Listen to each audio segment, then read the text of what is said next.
Welcome back, Steep Talk podcast fans. Hey guys, it's Danny here. And you guys, we have a crazy episode for you today. If you guys have not been keeping up with the bricks and minifigs situation, here's a quick rundown. There was this very valuable Lego collection that was under a consignment agreement with a bricks and minifigs location out of the Salem Kaiser area in Oregon. And from my understanding, the store had at the time been owned by Chris Gorman, and the corporation seized the location from her. And because the store was then seized, poor Brian Mansell's Lego consignment agreement was no longer being adhered to. Okay. So this guy had gone through every single avenue to try to either get the remainder of his collection back or be compensated for the money that he was still owed. He went to the Kaiser Police Department. He went to the corporate office for Bricks and Minifigs, as well as spoke to the new franchise owners. Okay. So because none of these were giving him the results that he, in my humble opinion, was owed, he went to a YouTuber called Reckless Ben. And Reckless Ben is quite literally a chaotic good. He has done now a 3-part series, which is not finished yet, of trying to get back Brian Mansell's Lego collection. And I mean, part one was learning about the agreement itself. Part two was the alleged corruption from the police department in American Fork, Utah. And then part three was more alleged police corruption with Provo, Utah, and how actually insane Bricks and Minifigs corporate office people are. It's crazy. So we in this episode actually have an opportunity to speak with a previous franchise owner out of Florida. He goes by the Last Relic online, and he tells us a lot about his experience as a franchise owner, how this has impacted him as a human. And I highly recommend you follow him on Instagram, on YouTube. I hope you enjoy this interview.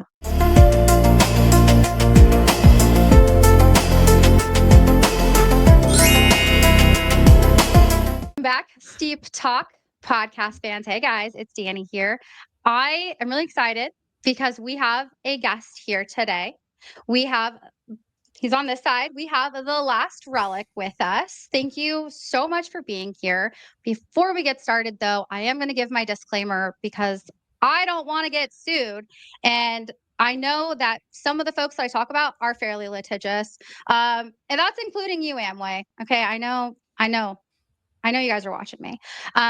This is just my personal opinion. I'm speaking based on my personal experiences or a lot of public information. My guest is also here speaking their personal opinions, experiences. If I talk about anybody, hey, listen, I'm not defaming you. If you've done some bad stuff, I'm just here to spread what is publicly available, what are facts. And yeah, so thank you so much for coming, Relic. I really appreciate your time. Tell us a little bit about yourself because I don't know if a lot of people in my audience are even familiar with the bricks and minifig situation. I'm originally from São Paulo, Brazil. I English is my third language. My wife's from South Korea. I have kids, and in terms of the bricks and minifig situation, I bought an existing store, and I was with them for a few years until they tried to ruin my life and screw me over. So I don't. Do you want me to expand more about myself, or? I mean, listen, tell us whatever it is that you want to tell. I mean, I'm truly just fascinated because, like I said, Yeah. we know about the bricks and minifig situation. You guys, if you go look up the Last Relic, you'll find him literally everywhere. But anything that you're comfortable sharing. I mean, actually, one of the questions I do have is before you became the franchise owner, what is it that even made you want to apply for the bricks and minifigs? Okay, so at the time, well, I'll start by I used to live outside of Florida, and it was right in the beginning of COVID, and we were looking to buy a house, right? And my parents were living out here in Florida, and I had my first kid. He was around 7 months old when all this stuff was happening. Not COVID, but like the events that are that transpired. We Yeah. were looking to buy a house, and then we realized that our loan officer was asking us weird questions. And my dad, he's a great realtor, and he realized that the loan officer was trying to steal our money. Got our Oh money no. back, but because of COVID, interest rates like changed every week. Like they kept Yeah. increasing every week. So then um we were no longer approved, but we were going to be homeless because we had an apartment, and we told them like 2 months beforehand, like this is the date that we close on the house, and that's when we're moving in, and that's when we'll be out of here. They're like, cool, we Oh my already God. got another tenant, awesome. So then I was working at GNC at the time, and my father's like, well, if you could transfer your job out here and there's nothing holding you guys there, why don't you come out, move out here to Florida? And I was like, talked to my wife, and we're like, okay, sold everything in the apartment and moved out to Florida. Lived for 2 months and then bought the place where I currently live at right now. Been here for like 5, 6 years at this point. And Oh, then I lost my job at GNC because I got a new boss, and she was just didn't. In Portuguese, we say "não vai com sua cara," doesn't go with your face. She just looked at me, and like in 3 minutes of meeting me, she wanted to write me up for something. I think it was like to do with my shoelaces or something like that. I don't freaking know. it's But I'm like, I'm not signing. crazy. Yeah, yeah, it was nuts. Like I'm not signing nothing. That's crazy. And then it Yeah. took her a month to fire me because my employee, she got into a car accident on a Sunday, Oh no. and on Sundays it's like a half day, and we our location was at a mall, and so she couldn't make it in. She only told me like a few hours before closing, so it wouldn't even make sense for me to go over there and open up for like an hour or two. And Yeah. then she just showed up the next day and was like, "You're fired. Give me the keys." I'm like, "Okay, cool." But so my background was in GNC in terms of like retail. I worked at other retail spots, but that's where I part of my job was to take stores that were in the red and put them back to the black, and Okay. like retrain managers and staff, and really spice like bring the store back to life, right? Like help with sales, all that. Yeah. And so it was at the time super difficult to find a job, and I was working on buying this one company that was about power washing, cleaning, and roofing, mold work, just anything you could think of. And I worked in Alabama, Georgia, and Florida, just wherever Oh they wow. needed us, like wherever our contracts Yeah. would take us. We eventually, like when it came down to sign everything, it was his baby. He had the business for over 40 years, and still has it to this day. We talk all the time. He's a great guy, but he's like, I don't want to sell it, and he's like hitting Okay. 80, and he's still up on the roof and doing all the stuff. Okay. But Dedicated. yeah, super dedicated. And during that time, I came across the store Bricks and Minifigs in a mall at the Wiregrass Mall in Wesley Chapel, and I was like, man, this store sucks, but it's in a really nice mall. I was like, I wonder Okay. how this place is alive. And I would buy some bulk ticket home, and then me and my son, we would uh, mess with some Lego, right? And my wife was, I know, I think, no, our second was already born at the time, my daughter. And, like I went in there one day and I just asked them, like, hey, so how's this place alive? Like, no offense, guys. Like, this, out of all the Yeah. stores here, there's like Buckle across the street, Hollister, like you Yeah. guys are, this is an interesting store. And they're like, well, it's for sale. And I'm like, oh, okay, really? So then I started looking up the company. There was less than 50 stores at the time. Now there's like 300 plus, and that includes ones that are going to open. Um, Wow. and so then I talked to the owners, talked to corporate and everybody that was in corporate first, and then talked to the owners. And I was like, all right, like let me go out there and meet these guys, and just get more information, because if this is a good business, and I'm looking at all the numbers, and it was an existing location, like that's where they offered me the territory in Orlando. It's like, man, if you build Okay. one in Orlando close to Disney, like a lot of tourists, like you're gonna get a ton of traffic. And I'm like, no, that's cool, but my specialty, like I'm coming to you guys with my specialty. I Yeah. can change the reputation. I know sales. I can transform something existing. And I don't live in Orlando. Didn't study that market. If I'm gonna open in Orlando, you're gonna have to give me 2 to 3 years to analyze how it all works, so that I could create a business plan on my own and see what's Yeah. going on there. Right. But I knew this area.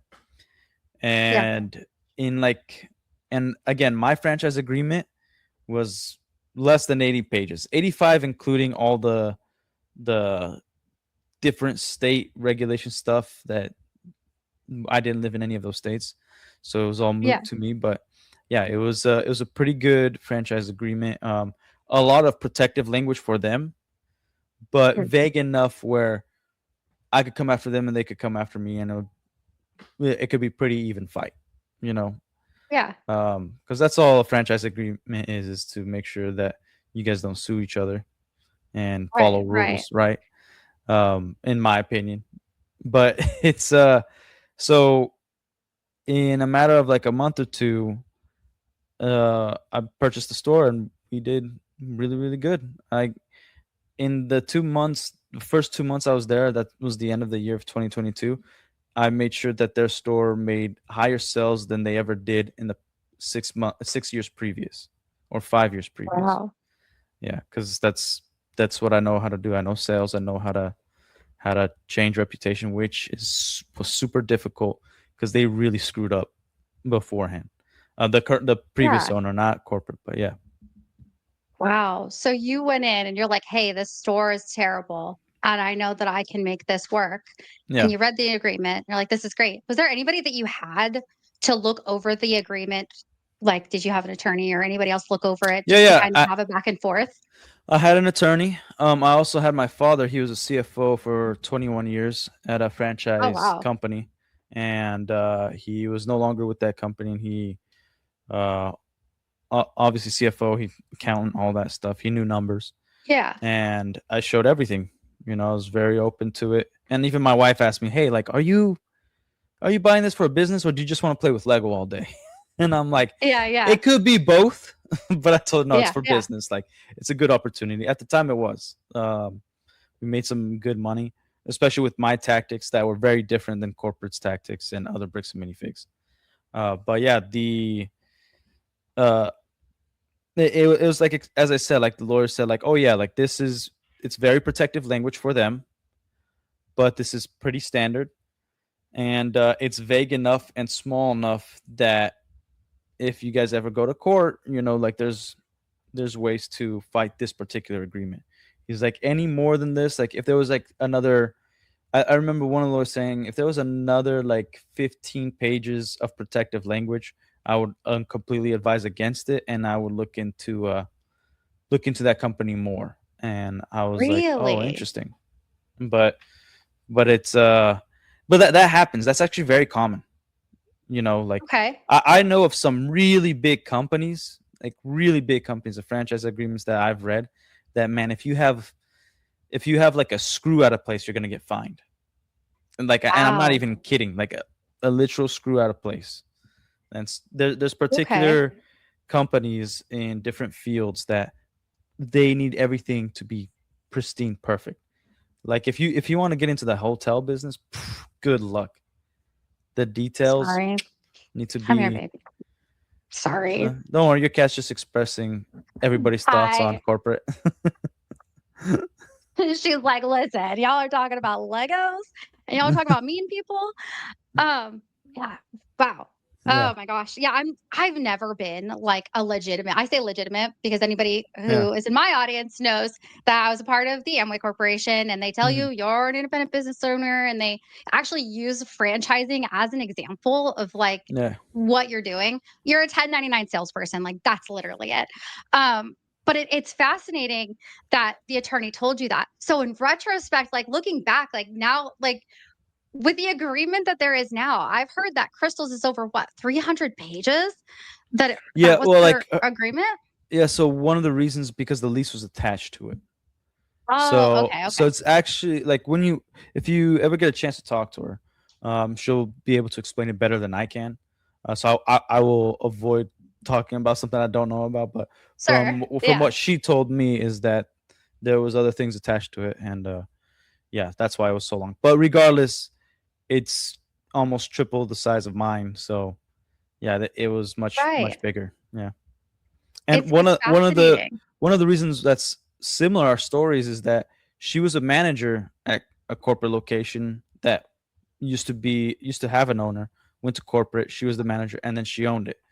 I bought a corporate location here in Florida. And Bricks and Yeah. Minifigs originated in Oregon. Right, Yeah, that's yeah, right. Then the from my understanding, the Canby location was their second location. That's just where I know, like, my folks are not too far outside of, Salem. So, like, I'm super familiar with, gotcha. like, the Kaiser area and the Canby location. I mean, if Mhm. I'm being, like, honest, like, if I'm looking at the area, they're so awkward. There's such weird spots for these stores. Like, Yeah. I'm I'm actually gonna take a drive over when I visit just to, like, take a picture of the store and be like, "Oh my gosh, look, the defunct BAM store." Um, but it's just such a weird location. And for your location, was it a little bit more appealing? Like, was it in like a strip mall, or describe the mall to me because I'm not familiar with it. Yeah, like, if you look up Wiregrass Mall in Florida, it's a very nice mall. There's, like, this huge Christmas festival at, like, right after Thanksgiving that they do. Um, it was very, very nice. Like, it's one of the higher end malls. There was a competitor, premium outlets that, it's like 7, 8 minutes from 'em, maybe 10 minutes from 'em, that was really, like, they were competing. There was better stuff at that mall. But yeah, that particular mall that I went to was like the nicer mall that everybody liked walking around, and yeah, like it was a very appealing mall. So that was Okay, part that of the makes sense. that was the part of like, oh man, this is like in a perfect real estate spot. Like when I saw the numbers, Yeah, rent was cheaper for us because they got in there like a little bit before, and I guess the mall wasn't doing so hot because there's so many changes that even when I got in like 6 months later, they sold the mall to, I think it was a private equity firm. Um, but yeah, like and then they like repainted the mall and spiced it up even more. But yeah. yeah. But that's cool. So cool to think about, like, this being in such a prime location. I wish I could like explain. Like, and I'm sure you can look it up on Google Maps, but even Google Maps just doesn't do it justice, like, with the, Mhm. like, the Canby location and the Salem location, like, what the area looks like. Like, I wish I could describe it. Like, I'm not a personal fan of that area, and it's Yeah, yeah. actually not somewhere I go to shop. Like, I would avoid those areas, Yeah, I um, I personally but hate personally. Oregon as a whole, so, like, to me, nothing mattered that was over there. Yeah. Um, but I did call other Bricks and Minifigs owners. I wanted to see their area. Luckily, there was already YouTube videos on tour stores of some Bricks and Minifigs, around, including that one or the location previous to the one that I purchased. Like, they were in a different part of the mall when they did the YouTube video. But, so I got to study a lot, and I was like, "Oh man, these guys also know real estate." It's one of those things that's that particular location made it look like they knew what they were doing in terms of real estate. So it made them Yeah, even more credible in my eyes, right? that makes sense. Yeah, Part of the facade. That yeah. Okay, yeah, that makes a lot of sense, and I could see, especially with the position that you were in as well, like, you have 2 young children, and then Mhm. as so you was your 3rd one on the way during this time as No, well, like, when you were buying the my third location? one was on the way when I got screwed. So I Oh, had, okay. I yeah, guess that'll my come up. my my third one is just turned a year old. So yeah, Wow, yeah. so still, gosh, still so fresh, but damn. That and it's those vulnerable moments too, and I'm one of those people, I'm so sorry, I jump around, like, with You're stories, I'm okay. never linear, but, like, it's those vulnerable moments I think are what make me, like, the most, like, angry to hear about, right? Especially now with everything that we're seeing Yeah, yeah. about bricks and minifigs coming out. But kind of going back to when you were signing the franchise agreement, you're getting this new store, like, it sounds like your parents, your family was supportive of this decision. Mhm. What was it like at first? Like, what was your honeymoon phase like when you were kind of the first maybe year of owning bricks and minifigs? I just saw it like another job, but a job that was 100% on me. So I didn't really have a honeymoon phase. Like the same way I treated from the beginning to the end was the same. There's no Okay. difference. Um, but like it was the first thing that I noticed was the prices. So I bought the store with only 30,000 in inventory, but that Oh, was 30,000 that they calculated. And when I calculated, there was sets that were retail $50, but they had it for like $60. And there was a Barnes and Noble literally like a walk's distance. And I remember like as soon like it was solidified my decision. I saw a customer come in, and then they left, and they came back with a Barnes and Noble bag and the same Lego set they were looking at from Barnes and Noble. But they liked our store because I was already changing the look of it a little bit, so they wanted to stay there. But they're not gonna buy there because like the prices are ridiculous. So then I looked at the employees, change all the prices now to retail. Like the because the that was the part of their training. They didn't really have any sales training. If they did, it was all garbage. Because I just listened, and I was like, oh, that's stupid. Okay, that's dumb. I'm not doing that. Okay, Yeah. cool. Because they don't know, they don't understand people, they don't understand sales. Awesome. But cool. They understand the business part. At the time, I thought so. But I was like, all right, like we're changing everything to retail, fair prices. When we get our reputation to quality, like perfect quality, that's when we'll have like premium products and things like that, where people know that if they come to this location, they know they're not going to get shortchanged, they're not going to get gypped, and they are going to get like a perfect minifigure. None of it's going to be cracked, have an issue. And then usually, if it did, like because you can't be perfect in everything. Sometimes an employee like missed like a little ding on the back of the minifigure, right? And so then we either swap it out or very very little times we did refund, but we would give them something extra or something like that, just Okay. because of embarrassment, you know. Mm. But yeah, Sure. like so yeah, like it was very much gun ho as soon as I got there. It's like we're changing this and this, like that. Like we, as I was negotiating with them the contract and everything, I would go in, get a tape measure, measure things where like the employees were like, "This guy's a psycho." Like who is he? He's not even Yeah. part of the company yet, and they didn't even inform the manager that I was like in talks already to own the Really? place, and it wasn't until I told him. And it's like Oh, wow. he was like, I would have loved to known if I was gonna get a new boss, which anybody would love to know. But yeah, so Yeah, like absolutely. yeah, I would just go in there, measure stuff. I would ask all the employees questions about what it was like working there. I noticed some employees that I knew I was gonna fire immediately because I'm Yeah. like, oh, you are kind of human garbage. Cool. You don't know what the hell you're talking about. You're ruining this the reputation of this store. That's awesome. And Yeah. then I didn't like. It's not like first day I came and like you're fired. I actually talked to the manager, Yeah. being like, hey, what do you think of this person? Do you really think they are an absolute necessity? And it's like, well, I'm Yeah. not sure about that because he was a really nice guy. And I'm like, okay, well, I think they are 100% worthless. So Yeah. if you can make a case for me how I should keep this person around, please let me know. Yeah.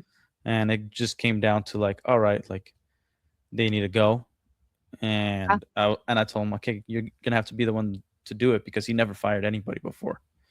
Like if you're gonna be my Really? manager, you need to know how to make hard decisions. So you handle it today. And he did Yeah. it. And he's a super cool guy. And he also works at another Bricks and Minifix to this day as a manager because he eventually Okay. left. And then I recommended him. He like I think he took like a year off or something. And then when he wanted to come back, I recommended him a location that was near where he lived that was opening up. And yeah, still works there. Super good guy. Wow. I want to talk about your tone because I feel like I think it's so important for people to recognize that it is the type of tone you have to have if you're going to be an actual business owner. Like Hmm. I've been really listening to a lot of the things that have been coming out. I love that you had so many questions for corporate, and it sounds like they were very willing to allow you to ask those questions. I think it was the guy. I can't remember which channel did the interview, so I apologize ahead of time, but the guy who was going to become a franchisee and decided not to Yeah, because it he was on asked Echo Base questions. Networks channel. The Echo Base Yes, Network. Yeah. I love their channel. I had no Mhm. idea who they were until this whole situation came up, and Yeah, now yeah. I watch their streams all the time because I'm like, I love their vibe and everything that they do, and they have a lot of people who are willing to come and talk to them. Mhm. And that when I heard that interview and them talk about that, I was like, okay, that's the part that really reminded me so much of the organization that I was in because Mhm. They want you to believe in the dream. They don't want you asking legitimate questions about numbers. They're never going to go over the business model with you. If you ask those types of questions, you are heavily deterred from being a part of it because Yeah. they don't want you to go too deep. If you go too deep, you're going to see what's actually going on. Well, And they know they for can't me, manipulate you, and they want to make it easy work. absolutely. And when I was listening to the way that I think it was he said he talked to Josh Johnson, responded to him and was Mm. saying, like, you're never going to be rich here. Like they did not, they deterred him on purpose because he was asking the legitimate questions. And like I'm Yeah. wondering between because you said you started at or I guess owned the Bricks and Minifigs when they only had like 50 locations. They are now up to like you said 300 plus. What has changed? Because that guy, I think it was even like last year that he was wanting to do this or go through this process. Yeah. So Something had to have yeah. changed to cause them to be more, I guess, cautious of the questions that people are asking. Does that make sense? Yeah, so I that's still like up in the air, right? Like we don't really know what changed Yeah. because when I analyze everything, I look at my franchise agreement and other people's franchise agreement, and I'm like, there's a big shift in terms of like everything you could do. The Yep. operations manual changed, all of it, like so much changed. My operations manual was different. I don't remember if it had any of that scummy language. Like Oh yeah. when it comes, like people know when it comes to like reading legal documents, I get bored real quick. So Yeah. sometimes I don't grasp everything that's there, and that's why you should have a lawyer. But again, the operations manual, it's not really enforceable because they only show it to you after you sign the franchise agreement. So in my opinion, it's not enforceable because you don't see it. No, it's just there Right. after, yeah. But Josh Johnson and Brandon Best came on, I think, at the end of 2023 and early 2024. Okay. they weren't a part of Bricks of Minifigs when I got on. If I met anybody like Wow. Josh and they worked for corporate, I'd question. He is a pathetic individual. Yeah. Yeah. Yeah, and you've met him too, right? Like you met him. Oh, Did they're you the meet him ones face to face that or just they're talk to him? oh, face to face, met them. I met Brandon Best's entire family. They they've Oh my god. gone but to the store multiple times because our situation was different, right? Like when we had the two hurricanes, like I told them, like we have money, but if some natural disaster happens again, I don't know if we're gonna pay rent next month. Like if something like that happens, Right. but I wanted to turn into $1 million store because when we moved to the Yeah. second location, we it was very abrupt. We got evicted from the mall. It was a whole other thing, and so we moved to that second location, and there was zero marketing and advertising to let people know. Like corporate didn't even Wow. help in the website saying like they've moved to this location. At least from what I can remember, they definitely didn't do anything really. Like even Google Wow. like was a pain in the butt and would tell people that like they're no longer at Wesley Chapel, but they wouldn't say that we constantly had to keep asking Google to change the address to the Lutz location. So Wow. that year, and again, even with all their sabotage, because around December, November, December is when I was giving them back the information, like emails and whatnot, so that they had access to it and I didn't have it anymore. And then they terminated me in December 12th. And those 2 months were our worst months of the year, and those are supposed to be the best months of the year because they even Wow. stopped posting on social media. But even then, we made more money that year than that Bricks and Minifigs ever did without me. And Wow. yeah, so the deal was I came to them after the hurricanes and I was like, all right, you guys are personal guarantors to my location. What personal Yeah. guarantors means, it's like consignment, right? Like, or not consignment, co-signing. It's similar to Okay. Yeah. co-signing, right? Like, oh, this guy can't pay the rent. Don't worry, Big Papa's got it. I'll pay the rent for him that month. Whatever, stuff like that, Yeah. which never needs to happen. It's just that particular landlord, he was very skeptical on bringing us on as a tenant because of our numbers and things like that. He wanted like $1 million places because if you have a Got it. plaza, you want you want to make sure those business has very high returns, very high sales, Yeah. so that you can feel comfortable that there's going to be a tenant for the entire lease term, right? Which makes sense. Yeah. And he was a very shrewd businessman, very very difficult man to work with, but it was good. Yeah. Um, I'm difficult to work with at times, so that's fine. And so when I called them, I'm like, all right, you guys don't want me to bring on an investor because they were not keen when I said I had an investor. I want to bring him on. Right. I want to do a 200,000 marketing campaign that will definitely make us $1 million store by the end of the year, by the end of next year. And they were not cool with that. I'm like, okay, then you guys pony up the money for marketing. They weren't cool with that. And their Wow. accountant said I could take money from royalties, like not pay royalties for like 2 3 months, and then put that into marketing. But anybody knows when you put money into marketing, it has to be immediate. But because of the hurricanes, it was closed, right? Like the store, Right. like we didn't have any sales for like a month. And it's not just Wow. being closed; it's people getting out of the habit of coming to your store. Yeah. So we have to bring that habit back. We have to do a big old marketing campaign just to get us back to normal, and then a bigger marketing campaign to get more people that never been to our store before. And Right. so and so I said this, like, you guys don't want to invest any money in here. Fine. This is my proposition. You guys buy the store back from me. I stay on as an employee for 6 months. Okay. That way Oh, we okay. can guarantee that you're going to put some money into marketing, and I will buy it back for a more expensive price, obviously. But that's the only way I see this store growing at a good rate, because we were still growing, but it's not Wow. the rate that I wanted. Like Yeah. there was no reason for it to shut down. There's no reason for it to be wary. But I'm a person when it comes to business. I'm very cautious, and I'm like, Yeah. no, I want to guarantee that we're going to, if there's a natural disaster, we're going to survive. Right? We could Right. survive, but I would have to do like, all right, all my employees are on vacation for like 2 months now until we get back up. You know. Wow. Um, but yeah, like the they agreed in a way, and then they said, but we have these two guys named Josh Johnson, Brandon Best. They are store rescuers, right? And I think I talked to them around November 15th, 16th is when I was on the phone with the corporate, and it was November 14th, I believe, is when Crystal Gorman was terminated, right? So my termination letter was to get me out of being a franchisee, but they kept me on as an employee, right? And I thought I was going to Okay. be their Yeah. manager. They never put me on as manager. They hired somebody else. They tried to fire me twice, um, accused me of stealing, and I said no, and I proved that I didn't steal. And I'm like, you guys have access to the cameras. Go check it out.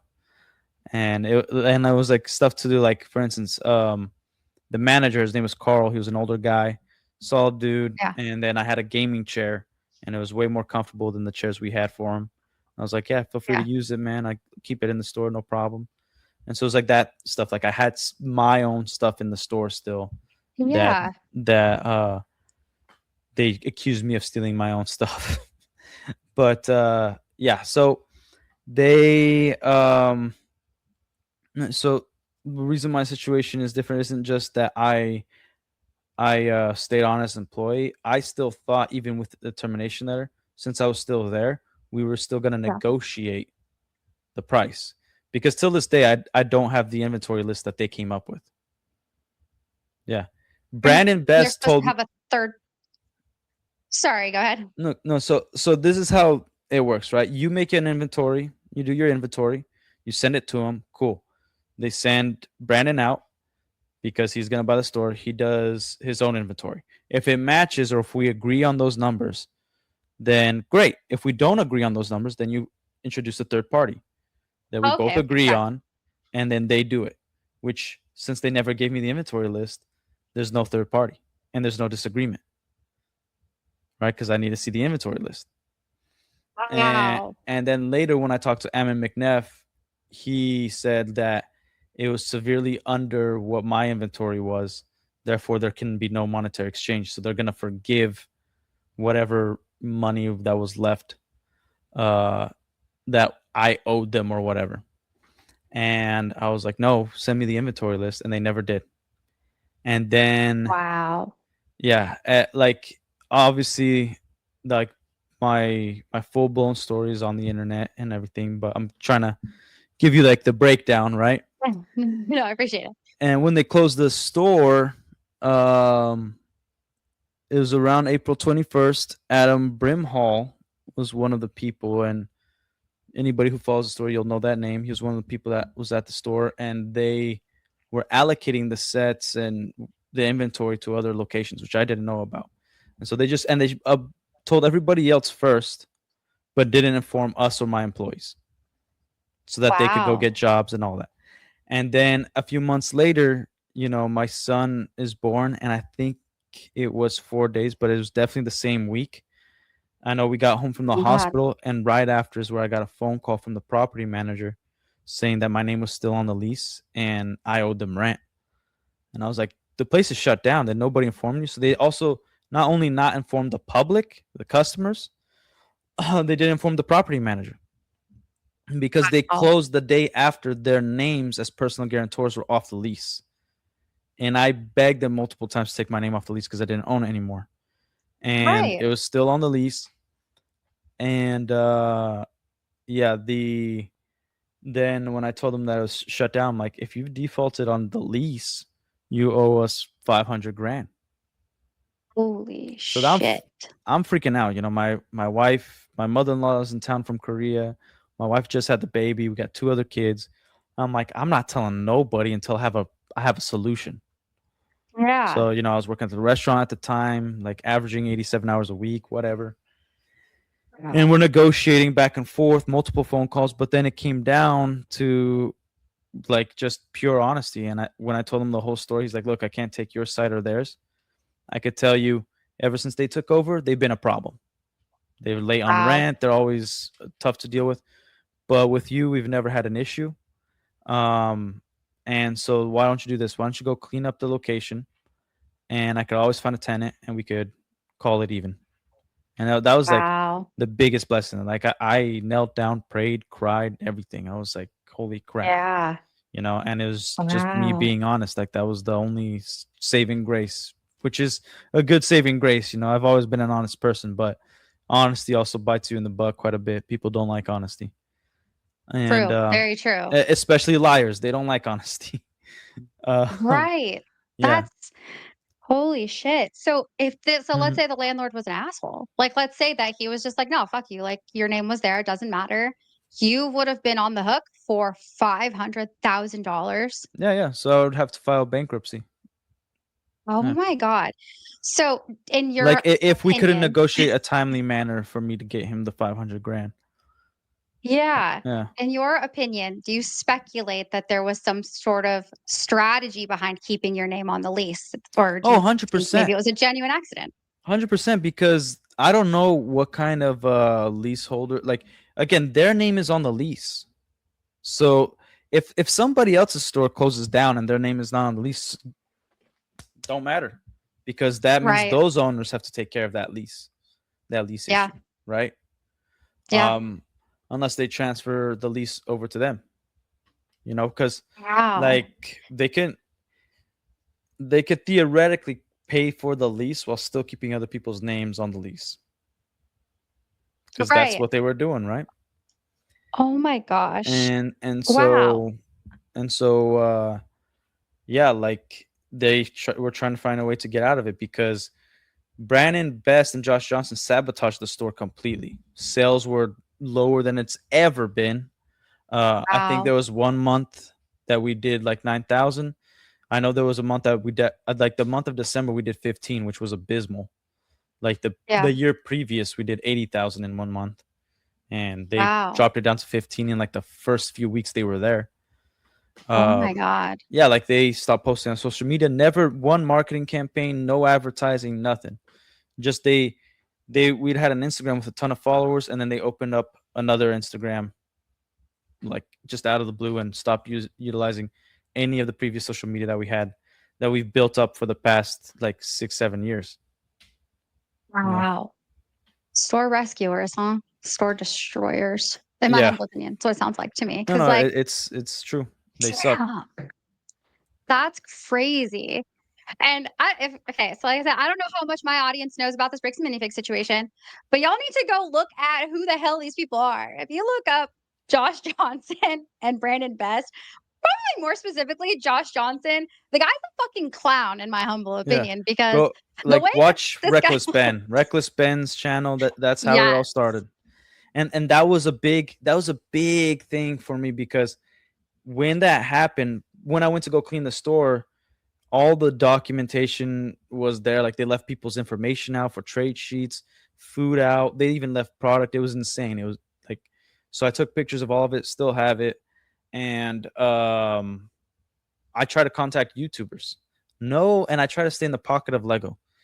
No Yeah, Lego YouTubers wanted any smoke. They didn't want to have anything to do with Bricks and Minifigs problems because yeah, they either wanted to work with Bricks and Minifigs, they wanted money from Lego and Bricks and Minifigs, whatever the reason was.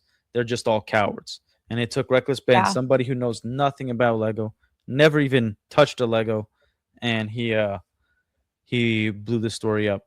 Man, it's not even my story. It's about Brian Mansell and Crystal and Benjamin Gorman, and how Yeah. corporate stole a very big sum of collection that was life changing money, around 100 to 200 thousand Seriously. dollars. Yeah. Yeah, absolutely. And that's where this whole situation kind of comes to a head, Hmm. right? So, for anybody who's not familiar, yes, this all started with Brian Mansell. His dad is a collector and had this like enormous Lego collection. It was Lego Star Wars. Now, before this whole Hmm. situation, I'm going to be honest, I had no idea that Lego was so valuable.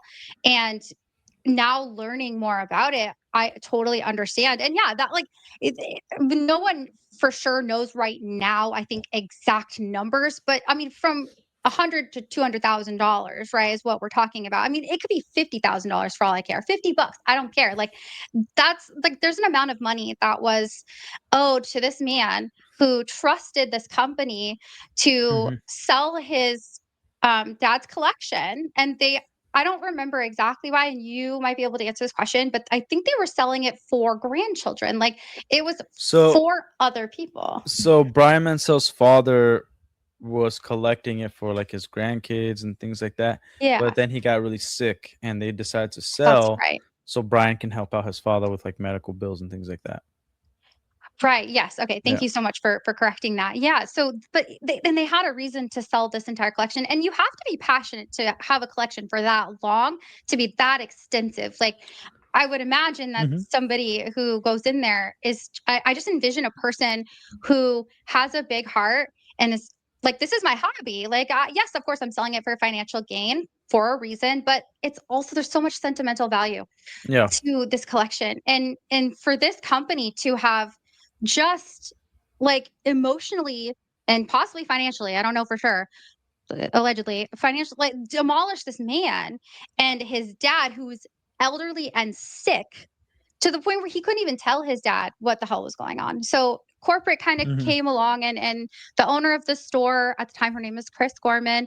She was going to move out of the country, and by all accounts, she had been doing right by the agreement that she had with Brian Mansell, and just wanted to move out of the country, wanted to part ways with Bricks and Minifigs, and it just turned into this absolute mess of a situation. Absolutely look into the Reckless Ben videos. You have to watch all of them. I'm telling you to watch them because they are so good. But it was learning about Chris's story and Hmm. Brian's story, and then watching Reckless Ben kind of enter the scene was fascinating because if it hadn't been for Reckless Ben, it sounds like people wouldn't know your story either. Like, Oh no yeah. one was willing to take this on, and to me, that's absolutely insane. I guess maybe that's just me, who I'm not afraid to talk about a large corporation. I mean, the Amway Corporation's fucking massive. They're very litigious. I don't give a fuck. I will say whatever I can or should about them. Of course, I can't call somebody a criminal if they don't have a criminal conviction, right? I try to keep it kosher here, but either way, I think that there's something to be said about people who have a large platform but are unwilling to share a story like yours. And when did you learn that Reckless Ben was starting to investigate bricks and minifigs? Did you know before his series came out?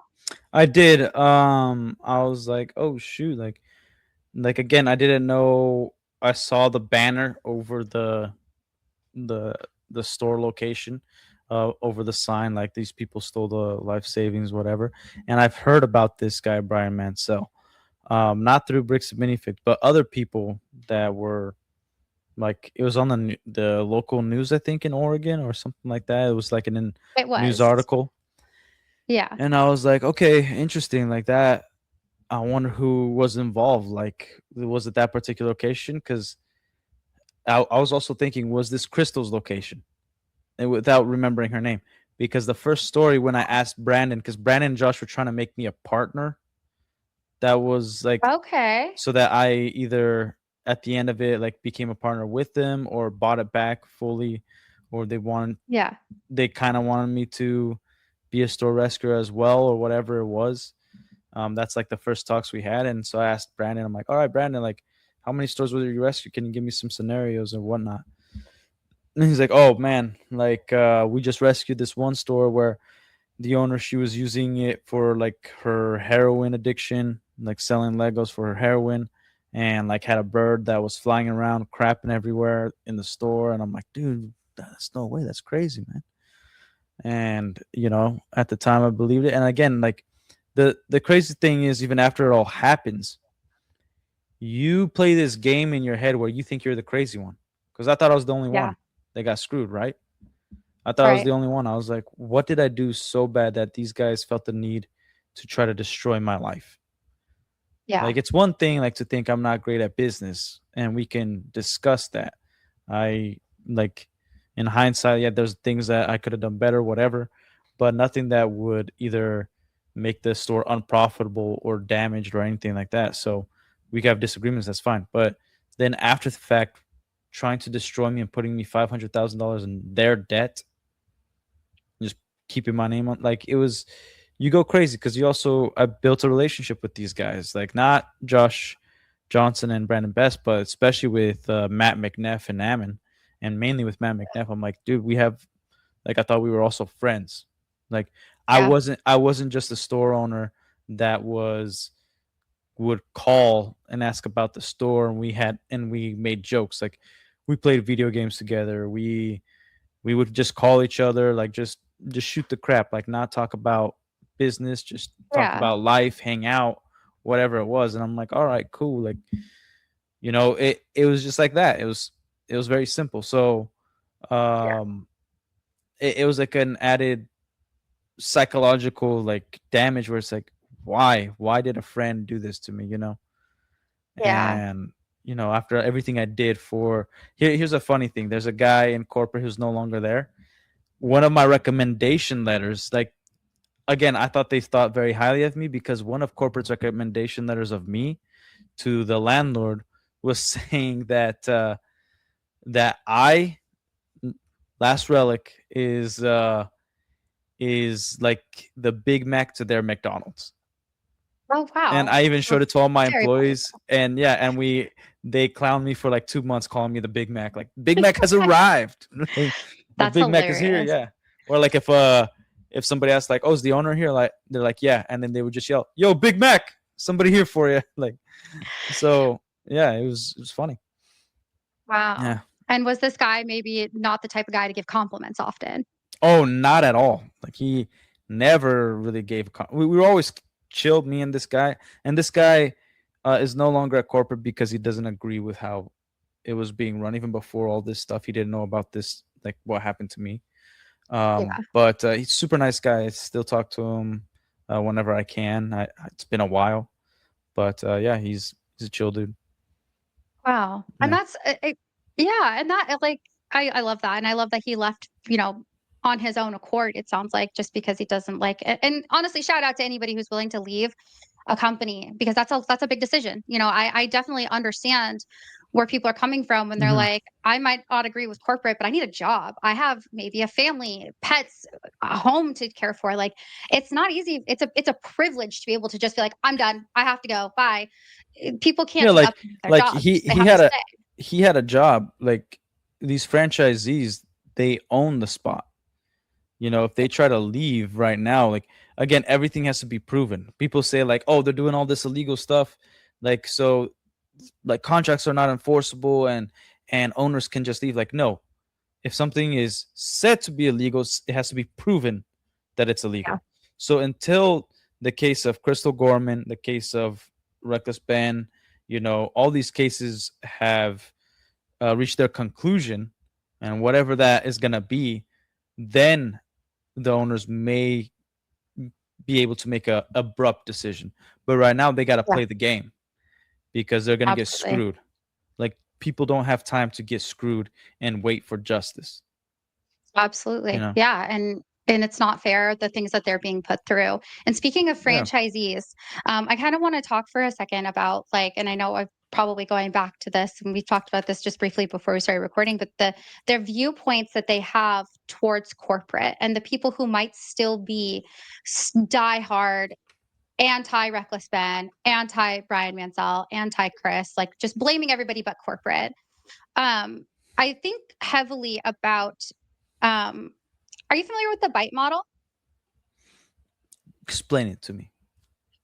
Okay, so we talk a lot about the bite model here. Hmm. It's the four aspects that a high control group uses to control like its members. So like cults basically use this tactic, but it's not exclusive to cults. It's a very manipulative tactic. So it's behavior control, information control, thought control, and emotional control.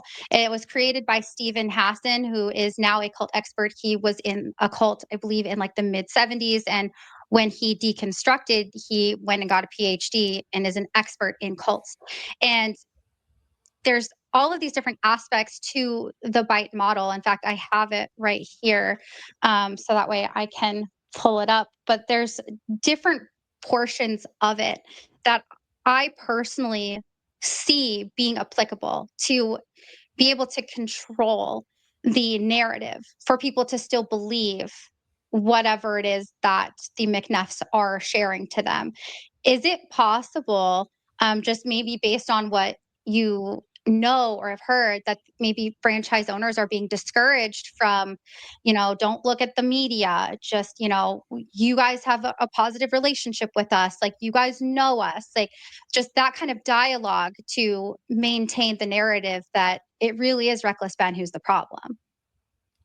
Um.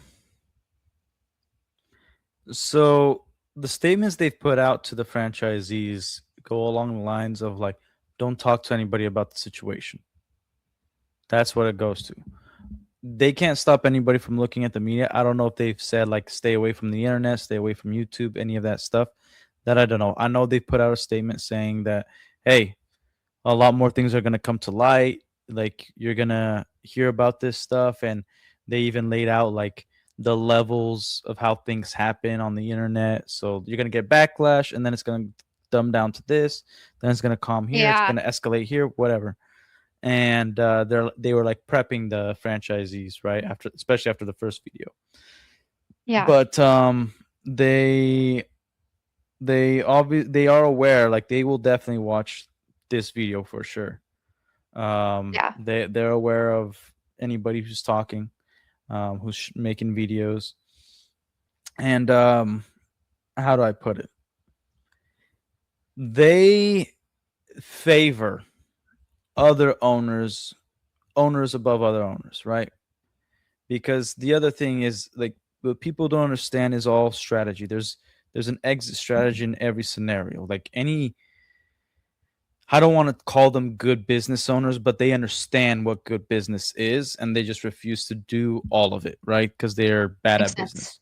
So Yeah, one of the strategies that can be used is like, they find out every franchisee who is has money, and they butter them mhm, up, right? yeah, Where they are on their side.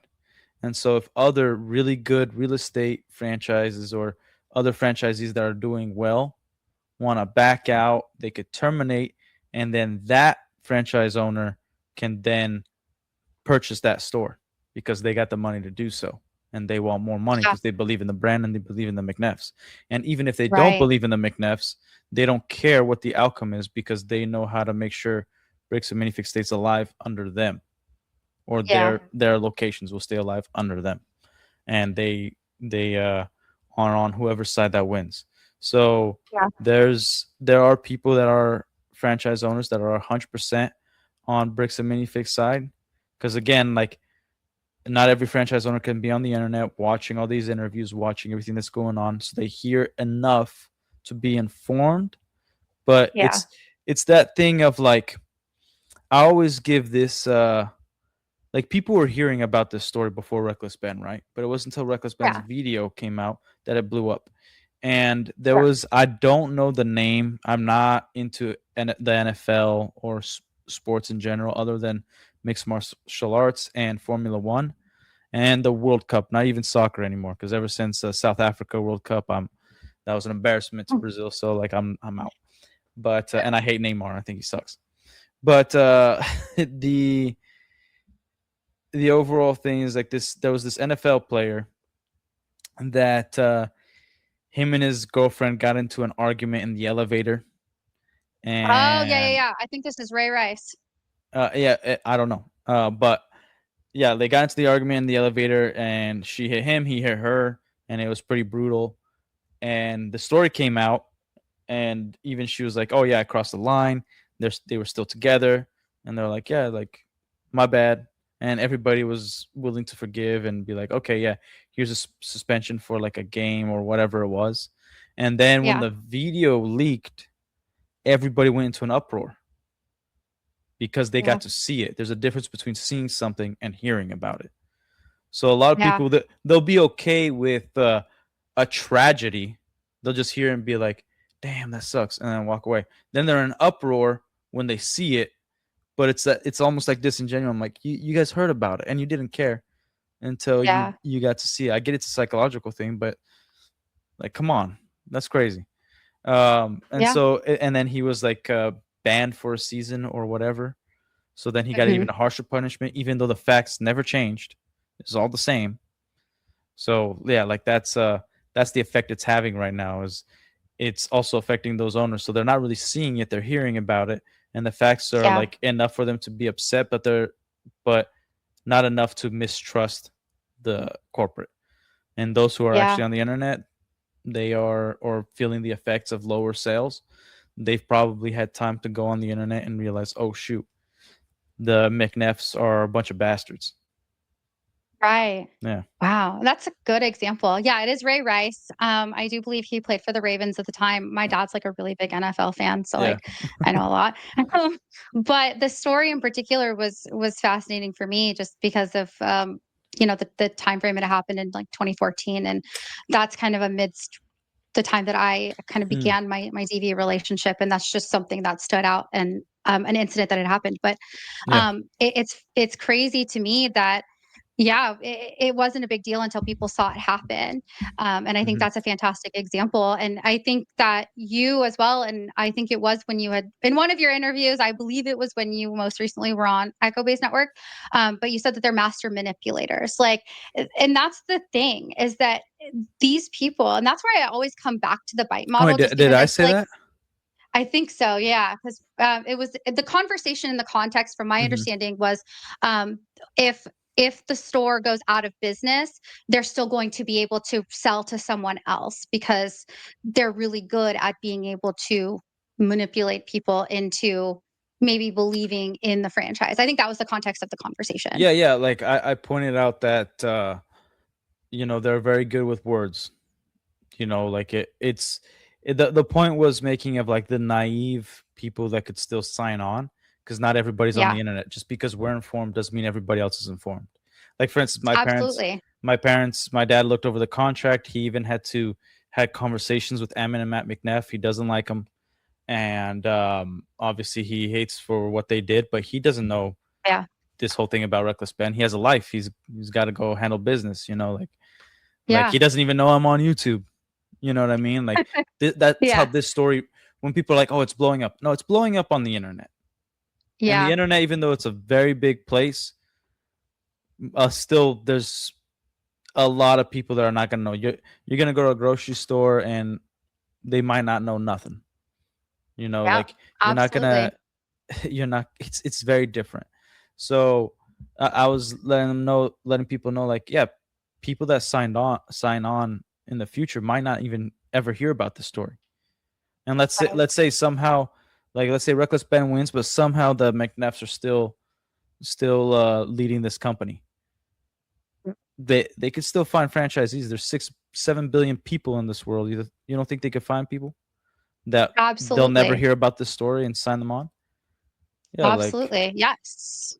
1000%. And anybody who doesn't believe that, you guys, I'm telling you right now, it's real because, and I'm going to use my example here as the mhm, Amway Corporation. There's still people who don't know who the Amway Corporation is. You could walk to the store tomorrow and somebody could try to recruit yeah. you, and no one is above being recruited. You just have to be, in my humble opinion, you got to ask the right questions. You got to be skeptical enough. I always tell people be skeptical of everything when it comes to people Mhm. approaching you and business opportunities, stuff like that. But they are not in short supply because there's people who still haven't heard of them. They have no idea. And even if they have, one of the biggest things that the cult that I was in would do is they would lead with that. Oh, you've Mm. probably heard about this corporation. We're not what your grandma told you what we were doing in the 70s. We're not door to door salespeople. They'll lead with this information or this like It's to prior disarm knowledge that you you. may or may not have. Yep. Yeah. And they do it on purpose and they will deceive, in my humble opinion, they will deceive you into, hey, we know that that situation happened. It didn't look great for us, but look at us now. We're still in charge of this place. We're still profitable. We're still making business owners successful. It's that easy. It's Yeah, it's so simple for them to be able to do that. and like we were talking beforehand, like it's all mingled with the truth. Like lies are always mingled with the truth because that statement could be correct for some company, like they had a crappy CEO at one point and did a bunch of scummy stuff, and then got a new CEO and turned it all around, and they're now like a reputable company. That does happen, Yeah, but that's when you got to do your due diligence. Be like, did that actually happen, or is this the same company just with a different mask? Like, are they just still manipulating it? They didn't change their ways. They even got worse, you know, stuff like that.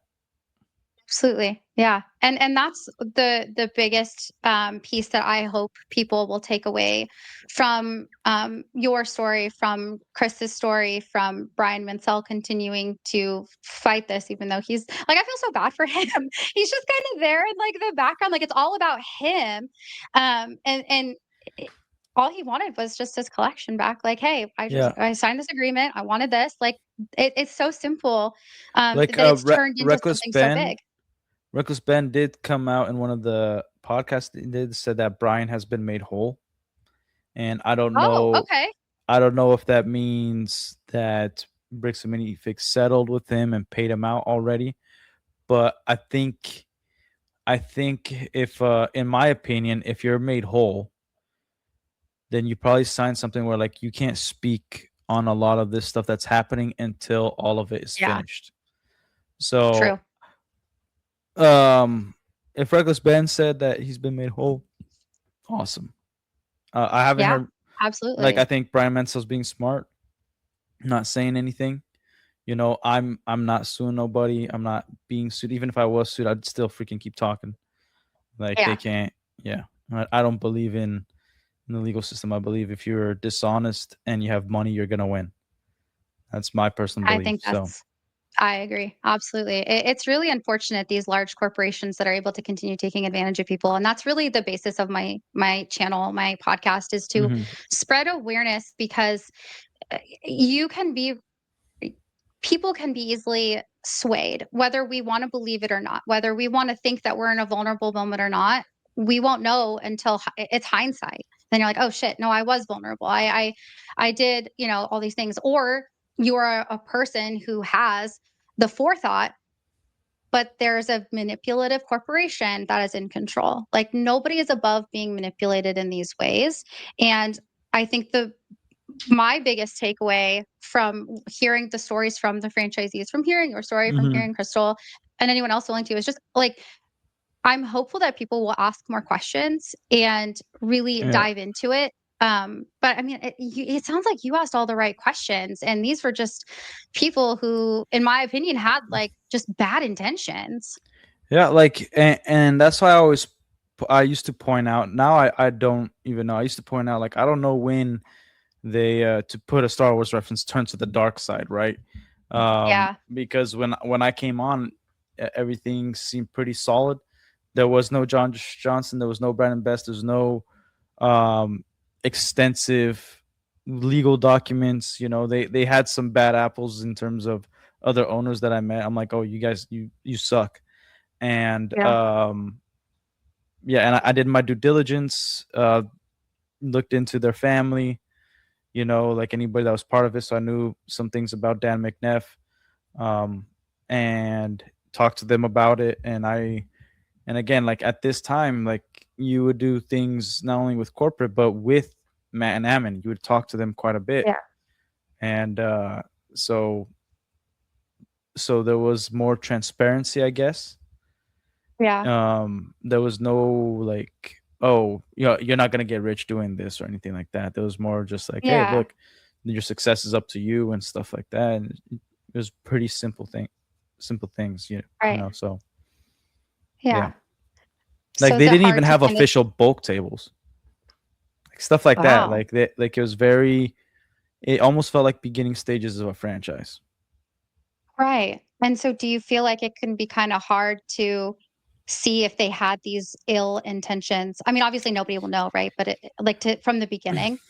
I I don't even try to like waste my time trying to think of like Sure. when they turn or whatever. Yeah. If they're doing all like this is how I put it. They were once innocent when they were babies, but by the time baby to now, don't know when they turn, right? Yeah. But all I know is that like they ruined me. Yeah. They took everything from me. They tried to leave me with their debt. All the work that I had for them, I gave them. Like it was, they took advantage of me. So that's what I can know for without a shadow of a doubt is that they screwed people over.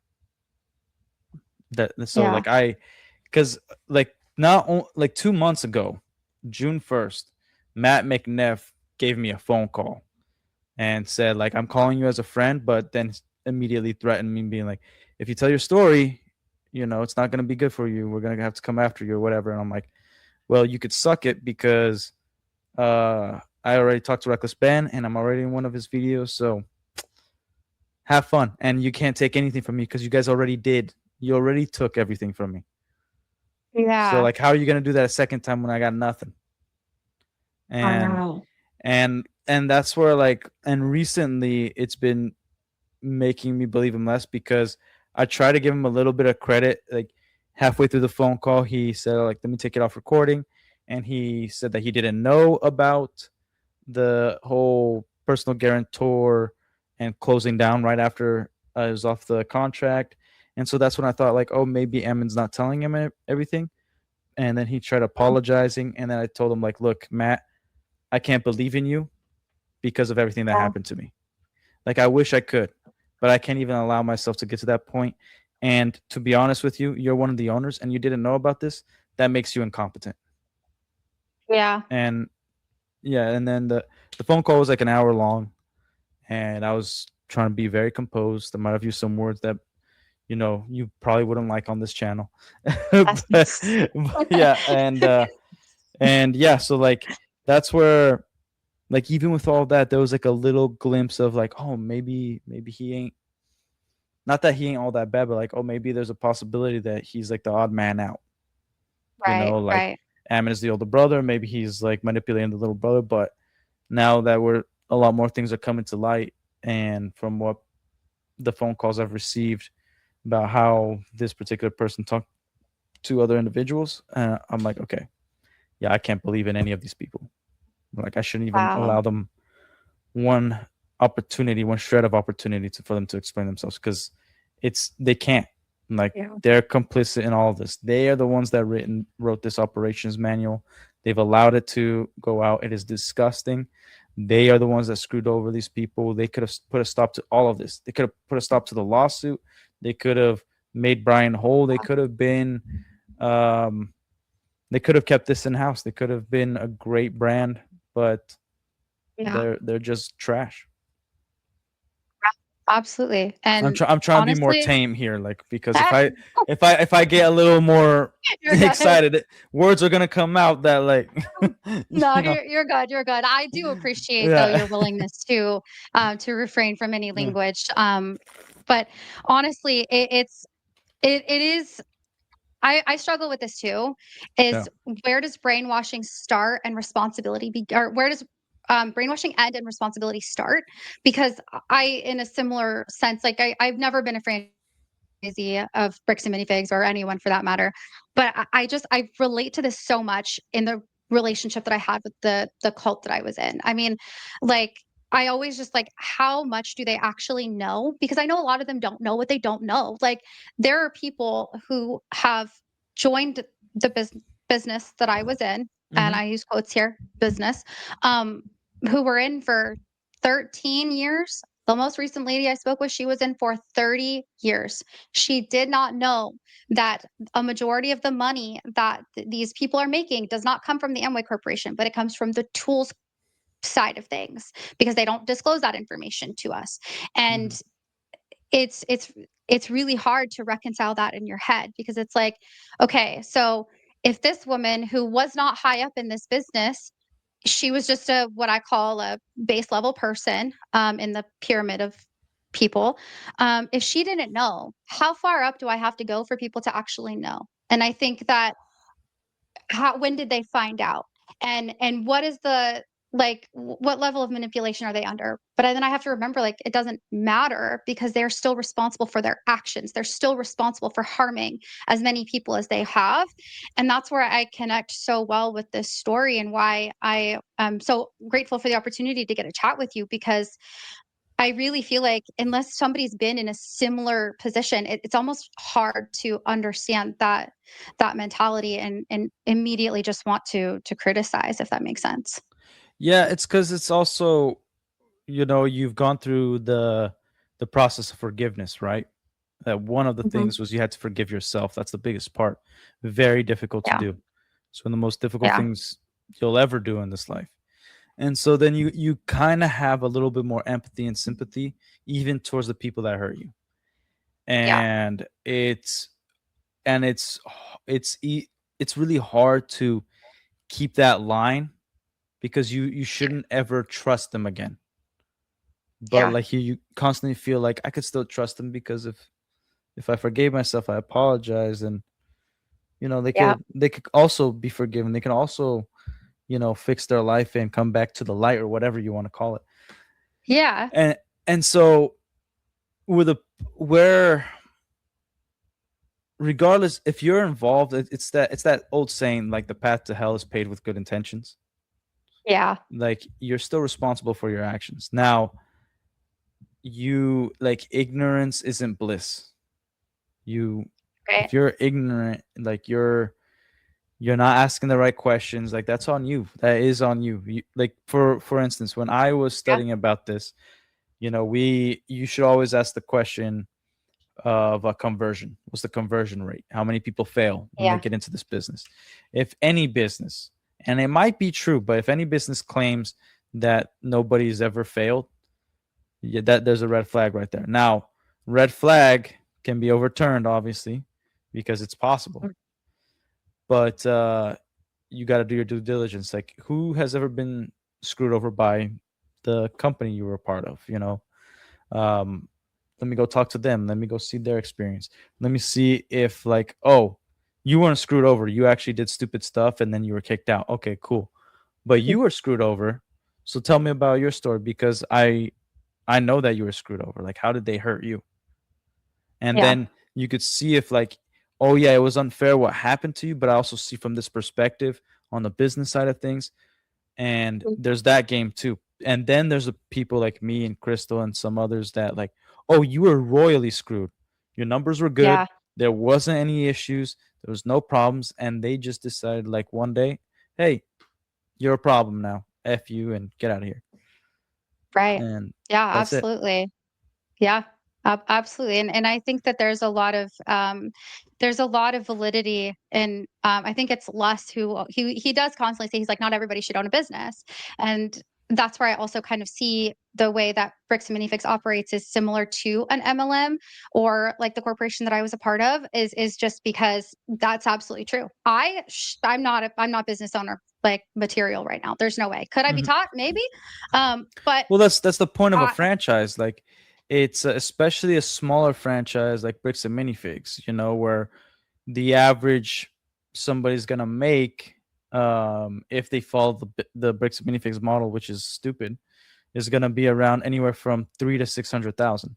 It's not much. It's very easy to do that in like if it's been around a while and you know what you're doing, like you could do that in like 2 months, right? But like if you ever want to be a business owner, usually starting off with a franchise allows you to understand so many more things than just starting on your own. Like for yeah, instance, a real business plan might take you a year to yeah, come up with. But when you buy a franchise, they already have the business plan for you. They have the training, yeah, the materials for you. They have uh, employees that will fly out and like take care of you, all that stuff. Like they're gonna give you all the tools for you to succeed, and yeah, and it's supposed to be a way for you to get all this experience without getting all this knowledge without going through the experience of failure, right? yeah, So that like you can replicate this business model if you ever get out of this franchise or a franchise to something of your own or to another franchise in the future or another company in the future, whatever it is. You can take that yeah, knowledge with you. That's what you do, right? But this particular franchise, Bricks and Minifigs, they don't really have any of that. And I think right. that's one of the reasons they felt threatened by these guys that ask the right questions, or somebody like me that like, no, I study, I know what I'm doing, I know what I'm talking about, I have my Yeah, experience. Because yeah, they do prey on people who are using this as a retirement, and it's no hate to those people. Some of them sure. Yeah, might be very business savvy, understand it, because they could have been employed their entire life, and now they have the money to make this their retirement, and that's how right. they got Yeah, in. So I think it's not fair to make everybody to say that they're naive. And again, on to Luss's point, he's getting correct information on the current business model that has been put out to all the stores of like only give 20% for new in box or whatever it is, which is insane. yeah, You should never follow that. And so whatever information that these franchisees are going to regurgitate to you, they have to follow whatever script they have. You yeah, know, they can't be out in public, yeah, like, oh, my name is Jonathan from Canada, and I own this Bricks and Minifigs, and this is how I do things differently. No, yeah, right now they have to play the game. So yep. even though Luce might be getting the correct information from these people, that might not be how they're actually running their business, because their Well, business for sure. their business will fail if they follow, in my opinion, if they follow exactly to the letter of the law of how Bricks and Minifigs is doing things. Well, for sure. Yeah. I honestly, I just think about myself and I think about like if somebody like me were to be approached for something like Bricks and Minifigs or a franchise in Yeah. general, like I'm be 100. I am not cut out for business ownership. And I think that like I'm okay with saying that. Like, don't don't try because I cannot, would not, will not. Um, Well, but like I for am people sorry. for no, no, you're okay. I just wanted to point that out. Like getting a education, whether it's a street education or like education in sales by car sales, whatever it is, or traditional education, and having a high paying job, you're going to have a much easier life than owning a Yeah, business. That's just the truth. yeah, Like it's better for you to make 300 grand a year than having a business where you make 300 grand profit. Like you will have yeah, no life running a business. Like that's if you want to make sure your business is successful, at least for the first 4 years, you don't have a life. Like I've slept like at the store where I only came home to have dinner with the family for like 10 minutes, and I took a shower and I went back. And Wow. I would sleep for like 2 hours. Like I'm on there, like I'm gonna make sure this is the most successful thing that's ever been created. Like that's how Right. I run things. I need to be the best. And if you're Yeah. gonna be a business owner, just remember you don't deserve a life. That's just on you. It's totally fair. I'm glad you said that because it's true. Yeah. I'm not cut out as a business owner. Yeah. But I love the fact that, um, this is out there now. People can be aware, and what are some things that you kinda hope that people take away from the situation, um, as far as how they maybe can advocate for themselves or, Get a what lawyer. can Get a huh? lawyer. So get a lawyer. What do you want people to get out of this? Well, like I would say this is one company, and there's obviously more companies out there that are scummy, right? So do your due diligence, but it shouldn't deter you away from joining some other franchise that's unrelated to Lego, whether it's a restaurant franchise company, whether it is some real estate franchise company, whatever it is you're looking into. Just go in studying with an open mind. Like go after the people who failed. See why they failed. Like, read over the contracts, read over first, and then send it to a lawyer. Like, just do your due diligence and negotiate everything. Everything is negotiable until you sign something. It's all negotiable. Every company will always say like, "Hey, this is non-negotiable. This is the contract, and that's it." Well, then that's where like if you don't understand sales, you'll never be able to negotiate because you have to sell yourself and make them realize that they need you more than you need them, and therefore then it becomes negotiable. So it's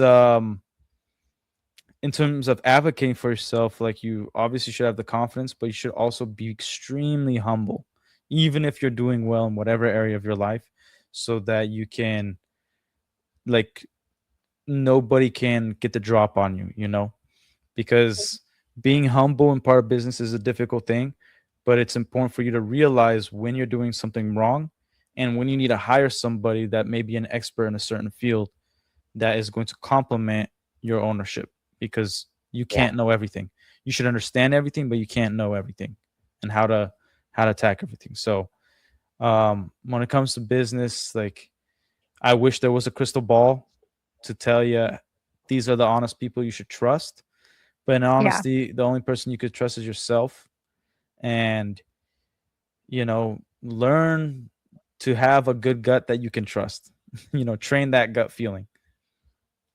And unfortunately, most Yeah. of the time, you're gonna get screwed first, whether it's by friends, family, relationship. You know that it happens. It's just life. Just Yeah. after you get screwed, like don't give up on life. Life is still a great thing. Yeah. Yeah. I love that. Do you want I mean, did this discourage you from owning businesses in the future, or is that something you could see yourself doing again? Oh, 100%. I see myself doing. My father and I are working on actually going into a franchise together of the franchise that Okay. he used to be a part of. That he was a CFO for 21 years, and we need an Wow. investor.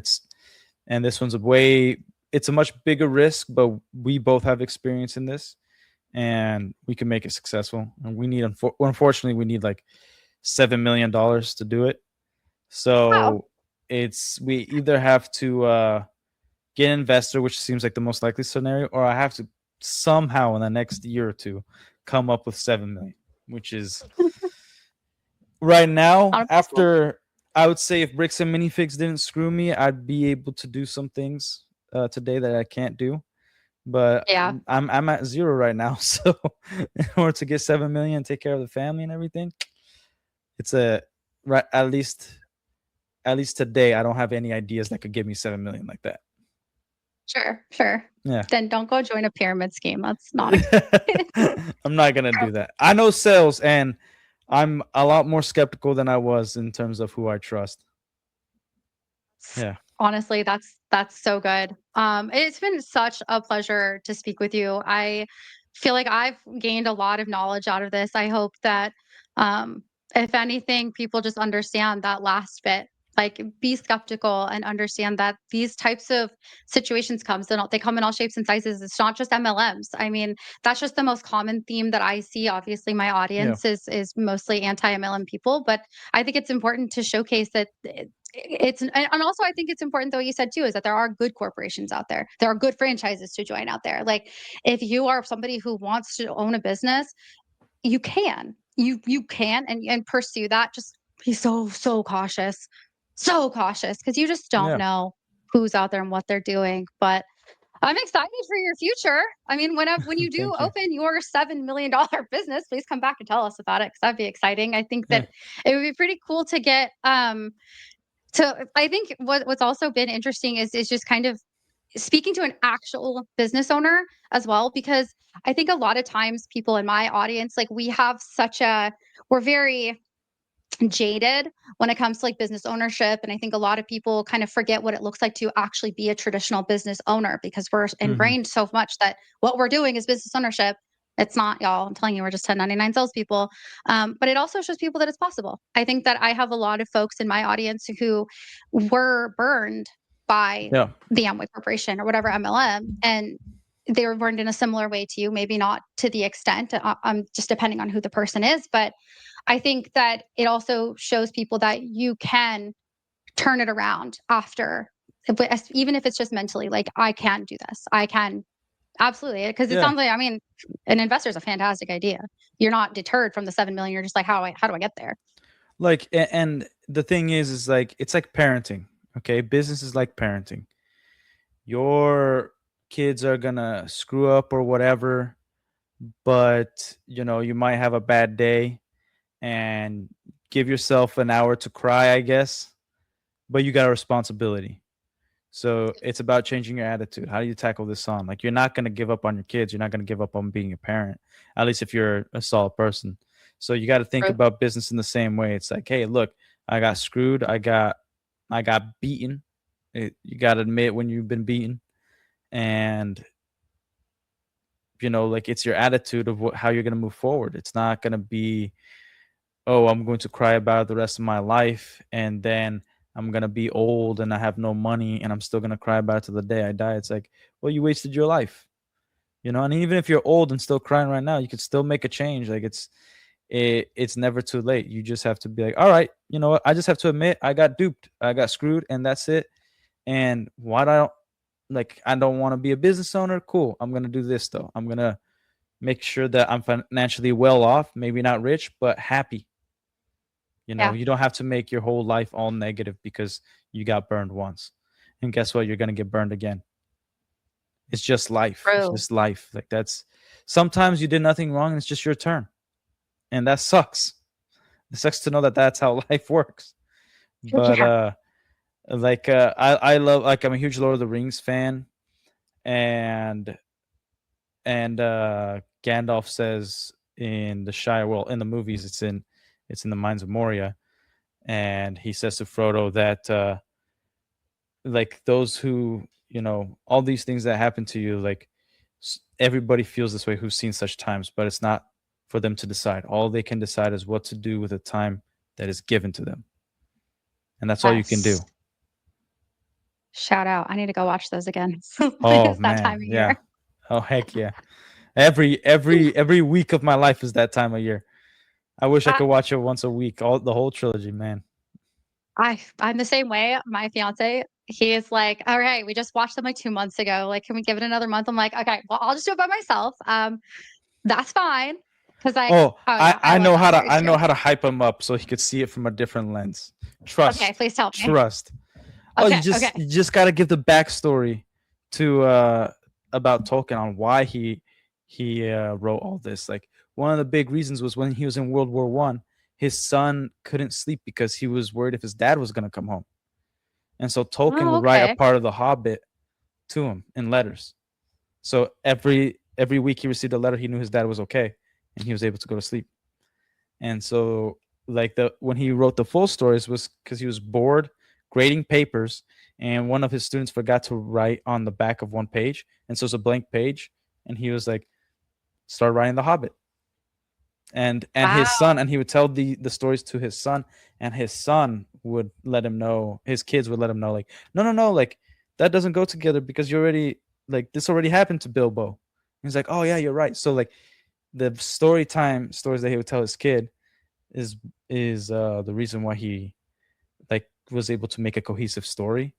You know, Wow. they were like the lore masters. And then he wrote Lord of the Rings to for people to understand what happens to us as humans, to the world, when we abandon God. Wow. That's the whole story of the ring. It's like when we That's think we're deep. better than God and better than our creator, or whatever it is you believe in, that we think we could do everything on our own. We can't. Even something as simple as a ring Mm. can take everybody down. That's so deep. I didn't know that. Now, Oh yeah, go is watch there Lord of the there's Rings. probably an Anybody listen, watch autobiography, Lord of the right? Rings. There Of is. course. Well, like there's videos of Tolkien and his and interviews, documentaries that he's given. Oh Yeah, god. yeah, I need to it's do that. I need to watch that. I've definitely been more of like a my yeah, youngest, he loves are you familiar with Oswald the octopus? Do you yes, remember yeah, Oswald from my son loves him right now, so we're on an Oswald. awesome. Damn. My kids are on Teen Oh, Titans that's right so now. good. Oh, my teenager, he is semi interested in that. My fiance is like really big into like anime, and I think that that's kind of where his Yeah, roots began with anime was Teen Titans. And so like my teenager is kind of like, oh, I might be into that, but he is still also like, I'm too cool for school, so I don't want to take my parents' suggestions. I'm like, yeah, yeah, yeah. shut the fuck up. I don't actually say that, I promise, but like I think it sometimes. Jesus. 100%. Anyway, Oh, my son the other anyways, day, because I don't know Korean yet. Like I've just been lazy. I have no excuse. And my wife, she that's know fair. I taught her Portuguese, so she's fluent in Portuguese, right? And she talks to my kids in Portuguese and Korean. And my son said something to me in Korean, and I know some words, but I didn't know what he was saying. And my wife was like, "Dad doesn't understand. Say it to him in Portuguese." And I kid you not, he was like this. He's looking at my wife, looks back at me, and goes like, and walks away. I'm like, "Oh, you're gonna get it, Oh, man." And I'm like, "I need to learn Korean because they're gonna start scheming behind my back." yes, you're Yeah, humbled. Kids yeah, humble. Oh my gosh. Are oh yeah, and are your children, are they, like, fairly young still? yeah, yeah. Like oldest is 6. Oh, okay, my Yeah, youngest yeah. is 7. That's pretty cool. Yeah, my oldest is Mm. he's a teenager, he's 13, he's crazy. Wow. So that's crazy. Well, I don't wanna take up too much of your time. I've taken so much of it already, You're and okay. I'm so grateful for your time. I've learned a lot, and I've actually like one of the things that I've been hopeful to be able to do with something similar to this is get a real person who's owned a business. Obviously, yours, the ending is a little bit different than I was hoping for, but for Yeah, people, but just because I really do, I have so many people who like loved the idea of business ownership, and that was really what like attracted them yeah. to this organization. And if you ever have time and you're interested to go down the rabbit hole of like what Amway is, it's wild. It's um been around for a really long time, and some people still they love it, people are still involved, and then you have people who like myself or people that I've interviewed and spoken to that they're hopeful that one day Hmm. maybe there might be some legal repercussions. I was helping an attorney facilitate a class action lawsuit right now. So there's one that's available for anybody Hmm. who is in a few states. California is one of them.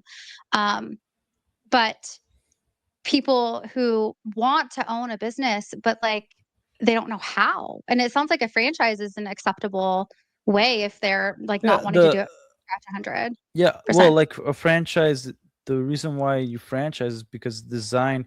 Obviously, you should have some business know-how, right? You should Yeah. have some experience. Like you're not just gonna come 18 years old and your mom and dad are rich.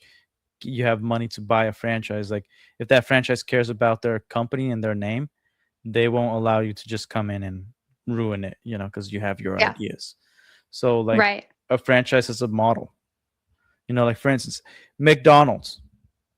McDonald's, I don't know if they've changed, but it used to be you had to work 2 years as an employee there before you can own your own McDonald's. Really? Yeah, so you have to go from the ground up. You have to clean the bathrooms, you have to do all of it, get to manager, Oh, and then you could go and obviously that's the best case scenario for you to know that. And the franchise, like the other part owning a franchise is they're supposed to be experts in the real estate of their field.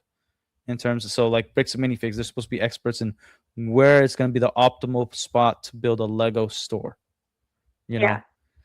And like one thing that's like there's one thing they did correct was the vending machine analysis, which is like if you own a vending machine, you're not gonna want to be different and put it on the other side of the mall when all the vending machines are in one spot. You want to give Right. that option, right? So if you can Yeah. open a Lego business right next to an official Lego store, perfect. Like you're gonna do great. So like McDonald's, they own the real estate. They pick the real estate for you. So you know you're gonna get traffic. You know you're gonna get stuff, and then it's up to you to maintain the franchise rules and maintain good quality service, all that stuff. Because Yeah. eventually, like everybody's gonna go to your McDonald's, but eventually people are gonna start picking choose. Like, that McDonald's not so good. I'm gonna go the one down the road because Yeah. there is gonna be one that's close to you because that's how big Right. McDonald's is. So then, like the brand has grown so much that people understand that brand.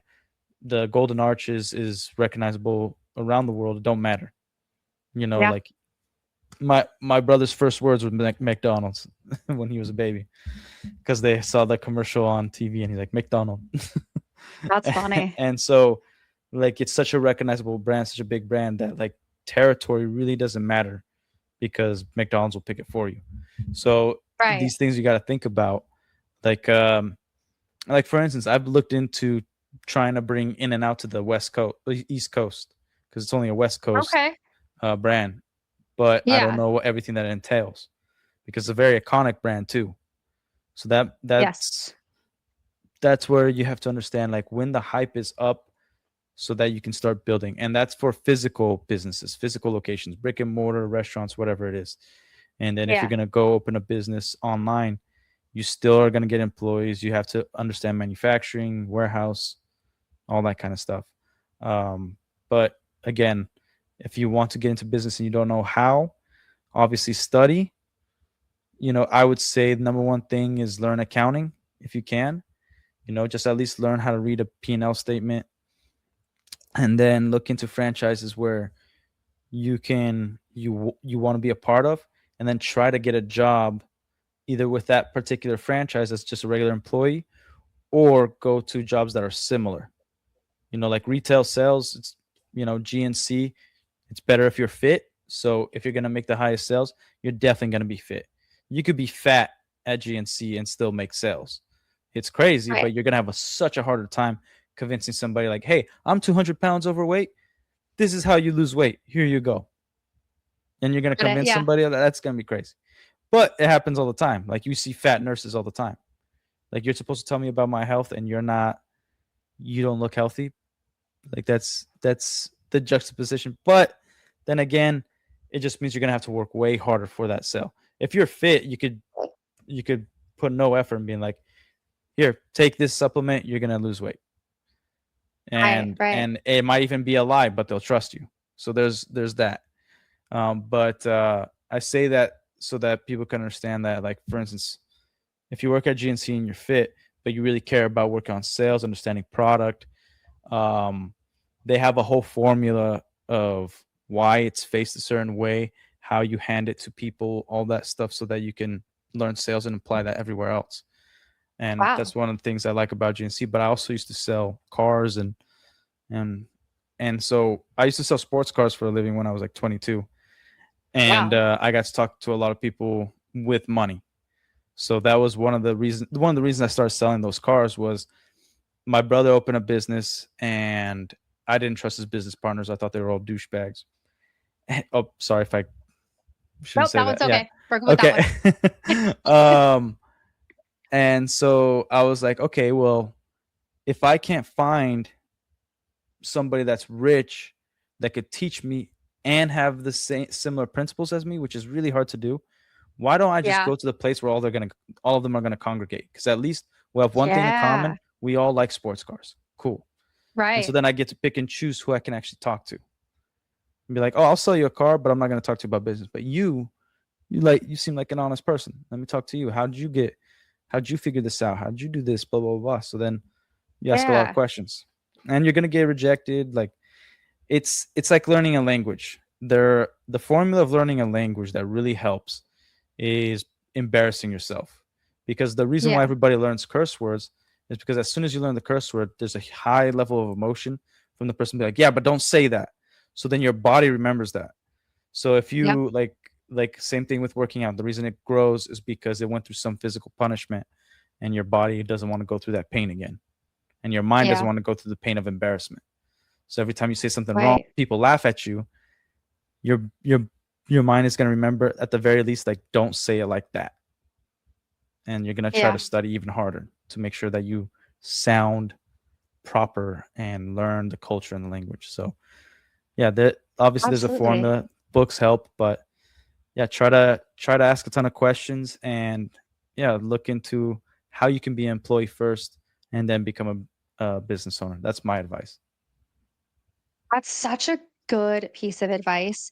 And I want to speak to the profit and loss statement really quick because so Mhm. everything that you're saying, I love it. And what's kind of unfortunate is that um the group that the organization that I was a part of, they will use that exact verbiage that you were just saying, like get around somebody who is wealthy, who Mhm. knows Yeah. all these things, right? They'll use that same verbiage to manipulate people. And anybody who's a part of my audience, like that's kind of like one of our biggest pain points is like, do you say all these things, but there's no proof. So can you explain a little bit about what a profit and loss statement is and also how people can vet who they talk to, right? Because people can say they have money, but that doesn't mean that they're actually wealthy. And I'm more speaking towards people like me who were told we can't, like, you're not supposed to question that. Now, that's a whole different kind of thing because it is a cult like environment. And it's different when they're like forcing you to not ask questions, things like Yeah. that. But a profit and loss statement is a big thing that I always tell people. You need to look at this. You need to ask them if you're trying to get involved in this business or MLM or whatever it is, they need to be able to show you what a profit and loss statement looks like so that way you can actually see if what they're doing is profitable. And I don't know if I know how to properly explain that. So would you mind going over that really quick? Yeah, yeah. So again, I'll make it very elementary um to somebody like, Perfect. if you it's first going to be called a P&L statement, okay? And it's supposed to show your gross income versus your net income, practically where the money is going in and out, okay? Now, one thing to note, accountants, all they do is take those numbers and put in the profit and loss. They actually don't know where it's coming from, where it's going. They just try to figure out which ones actually match up. And a lot of times you have to have a bookkeeper, and you're going to argue with your accountants about where everything goes, where the numbers go. But it's like, oh, this is your expenses. So you have your fixed expenses. This is that's going to come out of your bank account for sure every day, every month or whatever. So every month you're going to have payroll. You're going to have your rent, your utilities, all that, and then you have your sales and how much those products were. So what your profit is, the percentage of profit, and then like the taxes that are going to be taken out towards the end of the year. But yeah, the P&L statement is just so that you can see how the money's coming in and out of your current business. But to find somebody with money, like, it's very easy to like look at somebody with a big house and think they have money, or a nice car and think they have money. One of the great things about working in the car industry is you have to verify their income. And a lot of times, if you're showing a used sports car like a Ferrari 458 is one of the cars I used to show a lot, and it's very hard to find now because they've gone up like crazy. But even before the test drive, they have to get their driver's license and verify that they have the money to buy this car. Not saying that they're actually going to buy that car with that money. They might finance a different way through a different LLC or whatever it's going to be, but at least they can afford it.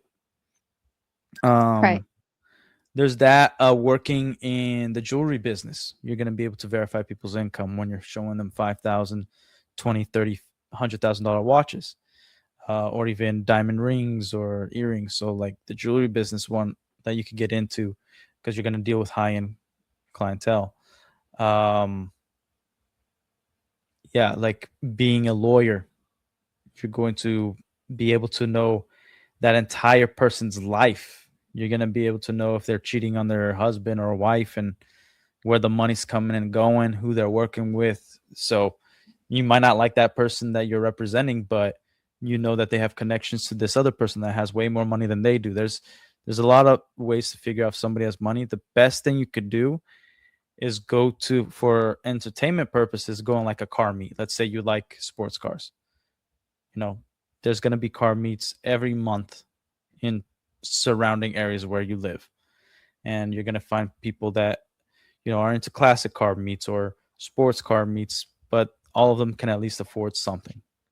And today's day and True. age, it's really nice. Like YouTube is a nice place to look at, because there's a lot of good information out there. Obviously, there's always going to be fake information out there, but again, you could always study it.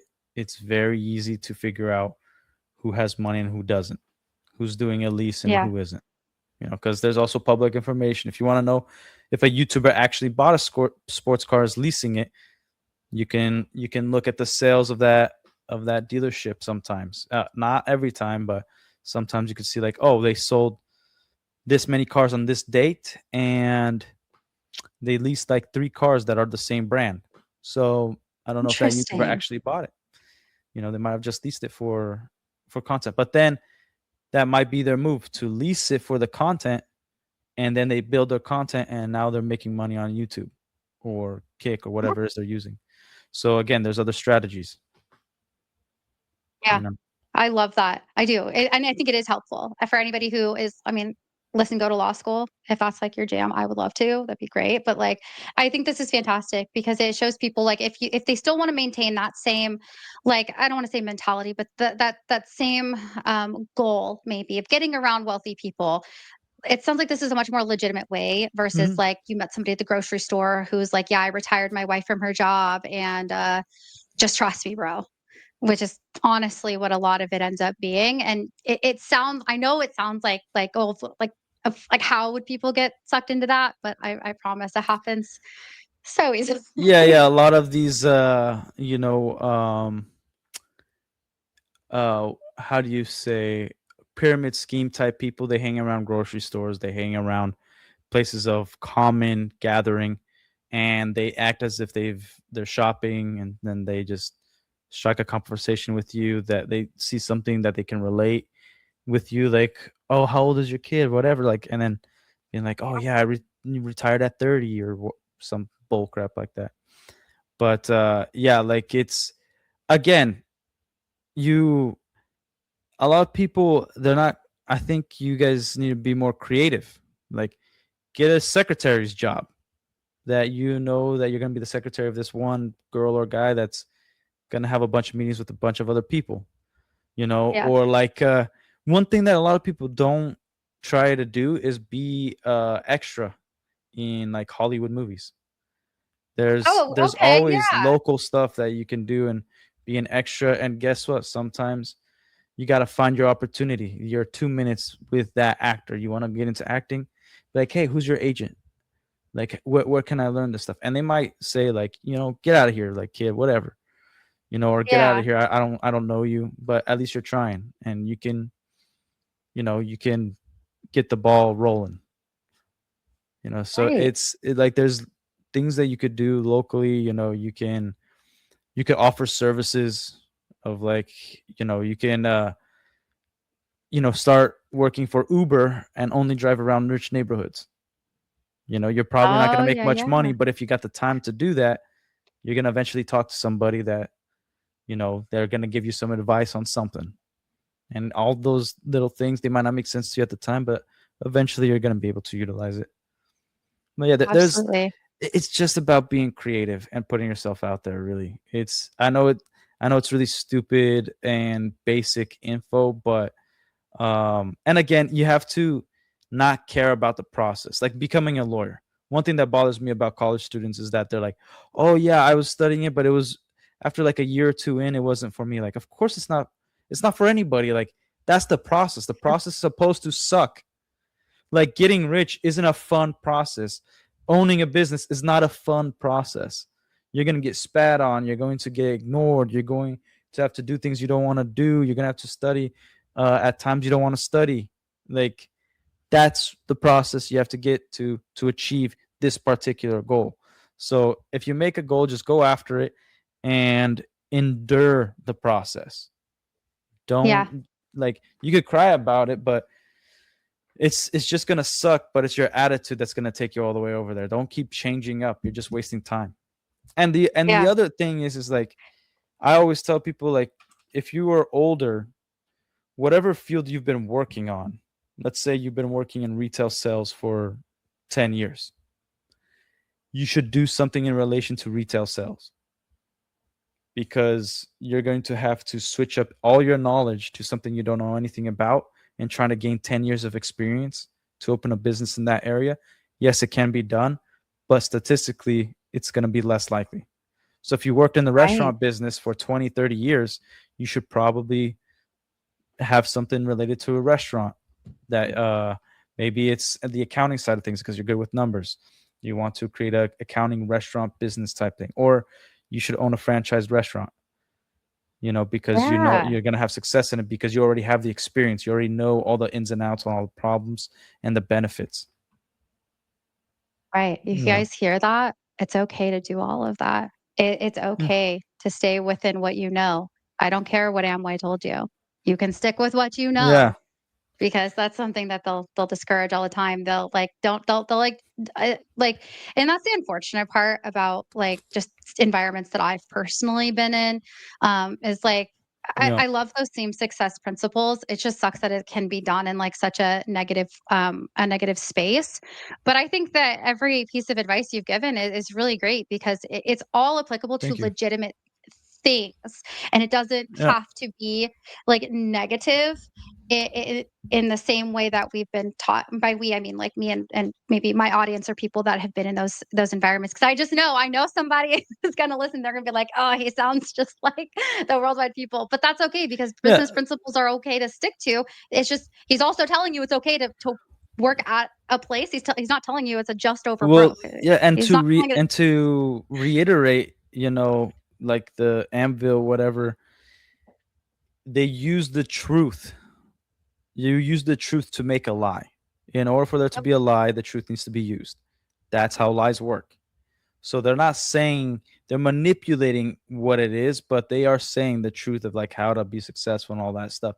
They're just tricking you because they don't have any foundation. They don't have any basis on this stuff. But yeah, like for instance, I like Lego. Don't care about sales. I hate sales and I hate retail. But it's two things I understand very well because it's the jobs I got. It's what I spent time working on. So then I went and I found an opportunity. I have other skills as well, but I found an opportunity that I could capitalize on. Right? Yeah. Bricks and Minifigs was that opportunity once upon a time.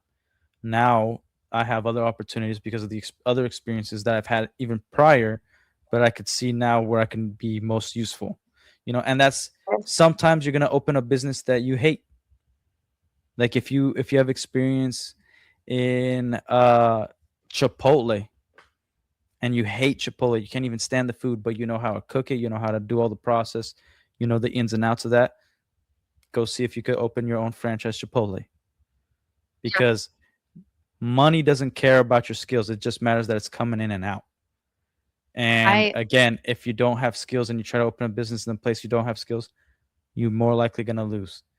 And it's that thing, like you could war game, you could play in your head like, oh, restaurants statistically are the worst businesses. They crash and burn. Yeah, but what about the statistics of franchises? What about what's the statistics on those who had restaurant experience prior to opening their own restaurant? Oh, they were just a good cook, went to school, and they didn't know business, and then it ran to the ground.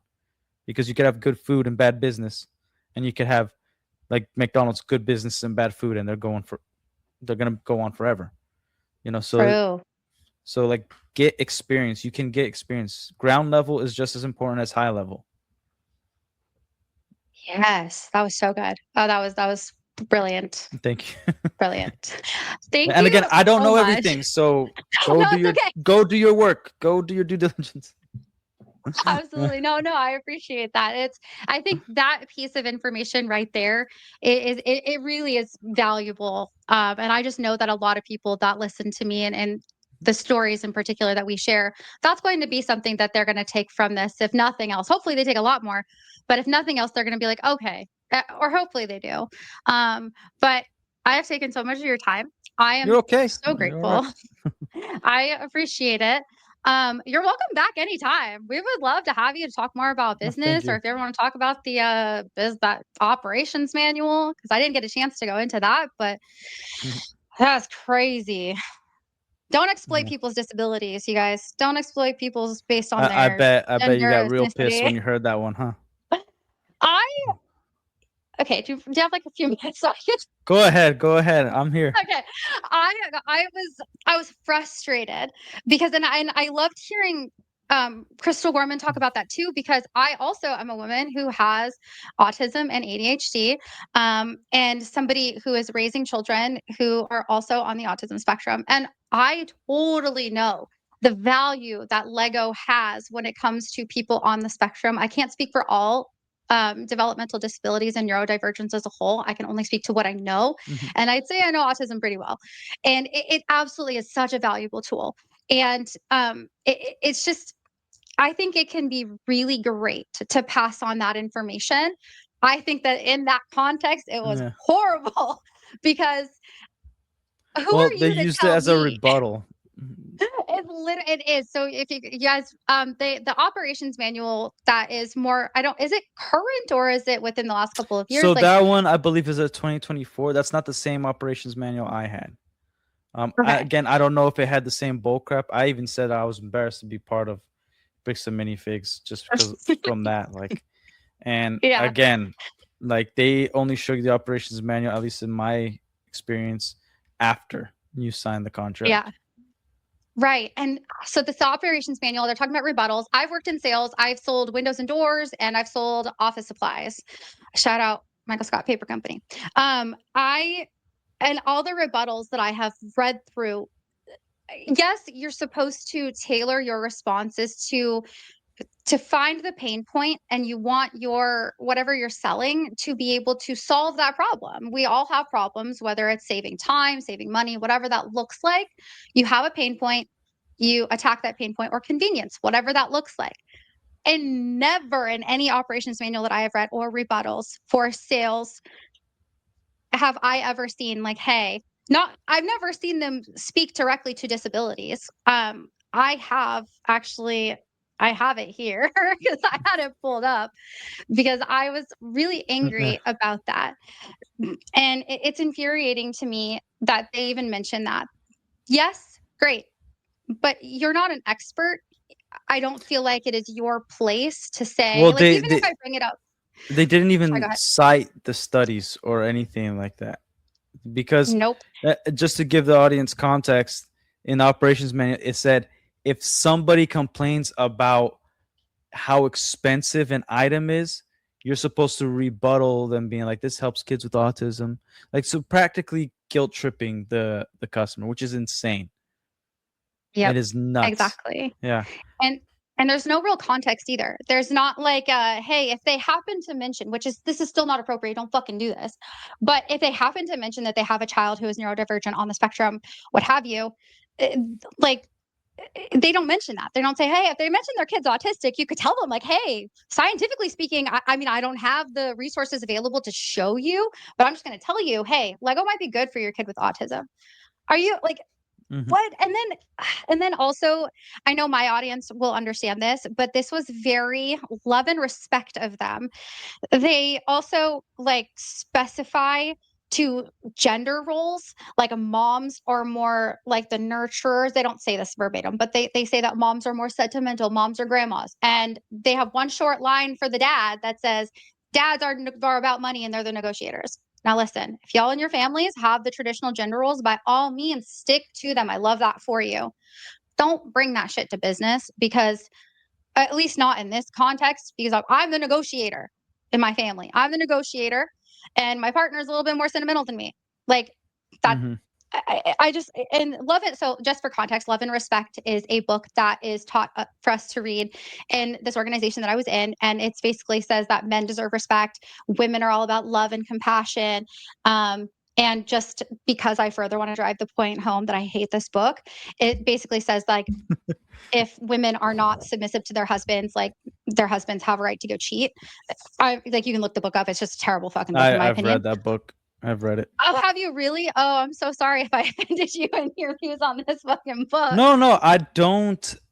I don't agree with the cheating aspect because, like, here's the thing: not separating the operations manual because the reason they put those things there is to manipulate sales, which is insane. But Yeah. like, it is, it does make sense. Like, yeah, women are more nurture and caring, because being a mother, but they're also tough because you're a mother. And now, even if you're not a mother, like we see just in the job field, again, in a general sense, women usually gravitate towards like stuff like nursing, stuff that deals with people. Men deal with things, like women like to be around a lot of people. Men could be quiet and stay in home all day if they wanted to. Obviously, there's exceptions, but in a general sense, like women need to feel appreciated and loved, and men need to feel respected. That's like the value.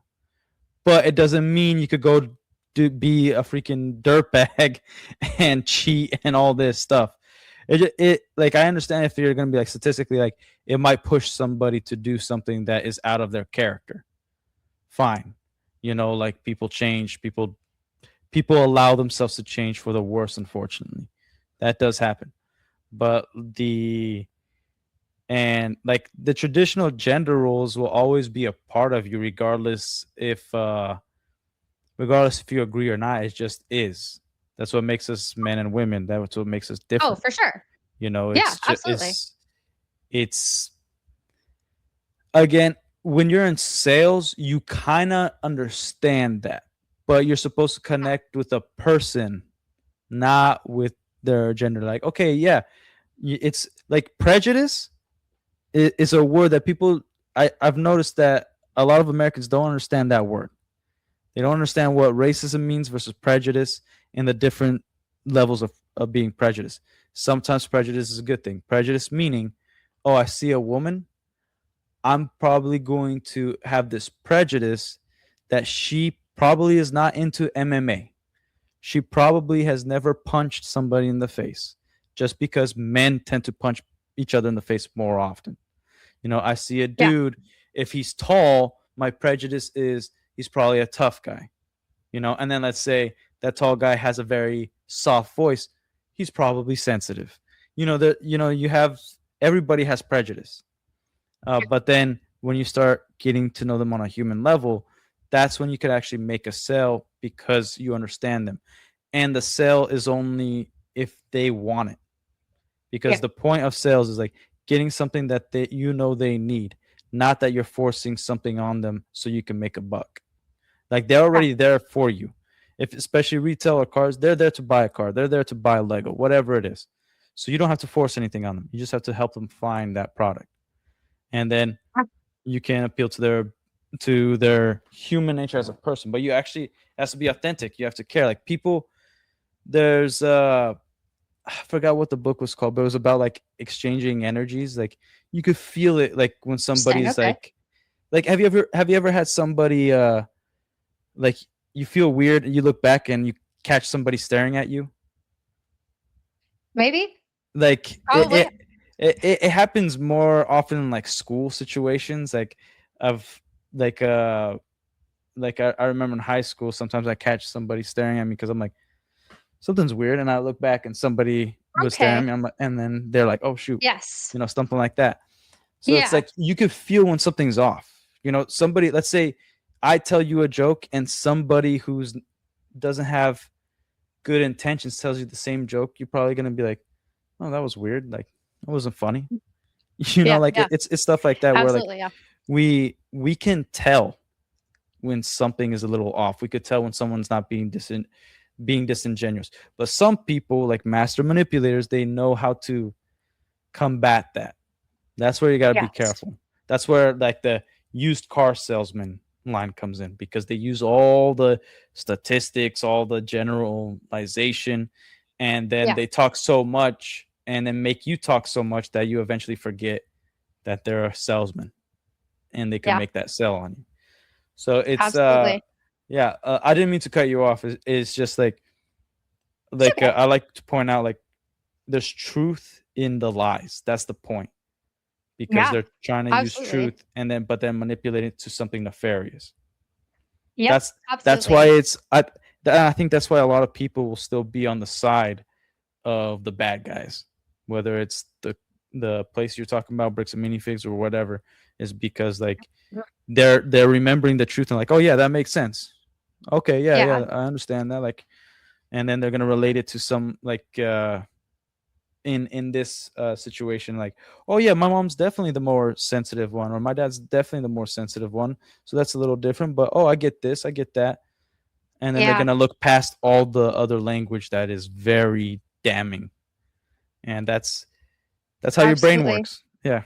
Yeah, absolutely. And that's where like I guess like and I know it's different because like you're hearing this from me for the first time. Hmm. Like Yeah. and I totally understand that people who have never been in an Amway meeting or they've never heard one or maybe they even like like when I talk about this book in particular, Mhm. it's used in the same way that the verbiage is in the manual for the similar purposes. Like I think it's okay for people to share values with that book. I think that's totally fine. It's the way that it was presented. Um, like for example, the person who introduced it to me, like she had to read it behind her husband's back. She's been very public about this. They had him read it, but not her, and she had to go read it behind his back. And then that was the context which she was given this book. And a lot of other people that I've spoken to who have been given this book, it was a similar context and And I just just a want to lot make of sure that it is the same book. It's like a pastor or something that was the yes, author. So when yeah, I read that book, what I felt like it was I thought a lot of the stories were insane that were in there. I'm like, these people suck as human beings. yeah, and yeah. and the way I thought about it was like, it felt like it was a way for women to go against men, because Really, a lot of people told me what you told me, and when I read that book, I'm like, I could see that, but I feel like this is more like, oh, this is the sensitive part of men, and this is how women can manipulate the guy. interesting. I think Yeah. that's a totally fair way to look at it, though. I mean, I've never looked Yeah, at that. I'm also and not a it's man. just perspective too. So like, Yeah, I think that book is designed to make anybody who reads it defensive and skeptical fair and enough. paranoid, Yeah, and then they yeah. start utilizing those principles because they're paranoid. That's what I think that book is designed for. Oh man, and that adds even more to the manipulation of them Yeah. giving it to the people. Oh my Yeah, god, that's crazy. I love reading. I told you I like learning languages, so like, I don't consider myself smart by any means, but I can and I love writing. I love storytelling. So like, I can pick a lot of things that, or have a different perspective, because I see these details. And Yeah. to me, sometimes it's like common sense. But the more I speak to people about books and literature, I'm like, oh, you don't see it that way. You see it from a different way. That's interesting. So like, when you were talking about like almost as if it was like a misogynistic book, I'm like, this is like kind of both. It's feminist and misogynistic. Like, hey, whoever reads it is going to go against their spouse, man or woman. Yeah. That's so fair though. Like that's so good. And I'm as well. Like I know that there might be people who listen and quite frankly I'm not Mhm. audience captured. People who are in my audience who have been around for a while, they know where I stand on things. And there might be somebody who's like, I don't love what he said. That's fine. You don't have to. You can take what you want and leave the rest. Yeah. But I still I love being able to have those dialogues and conversations because I feel like we came to the same conclusion. Yeah. And Yeah. now that's so much more that I feel like I can add to having these conversations with people who maybe feel one way or the other about this book. And either way, Hmm. it's like you're valid to feel manipulated no matter what, because that book is fucked. Like, I don't know. Oh Yeah. my God. I've learned a lot. I'm telling you. And honestly, it's No, really, I I've think learned it's a great to ton. have. Like, I thank you for bringing me on here. Like, I love listening to your perspective and your story, And again, I have context because we talked before this stream Yeah. or before this video, and so like I'm going off that, like that's where we started. Yeah. Yeah, Yeah. yeah, There was hopefully no gotchas. yeah, No gotchas. yeah. You're good. Okay. Yeah. Well, I appreciate your time. But if anybody wants to come on, and you guys, I have a lot of guests on who want to share their stories, please feel free to reach out to me. My email still, because I haven't changed it yet, is still Danny at xsandtpodcast.com. Please feel free to reach out to me on Instagram at Steap Steap Talk Podcast, STEAP Talk Podcast. You guys can catch me on every social media platform. Stay tuned. I've got some crazy things put in the pipeline. It's crazy, so crazy. But we'll catch you guys in the next episode. Thanks again, Relic. Appreciate your time. Thanks for having me.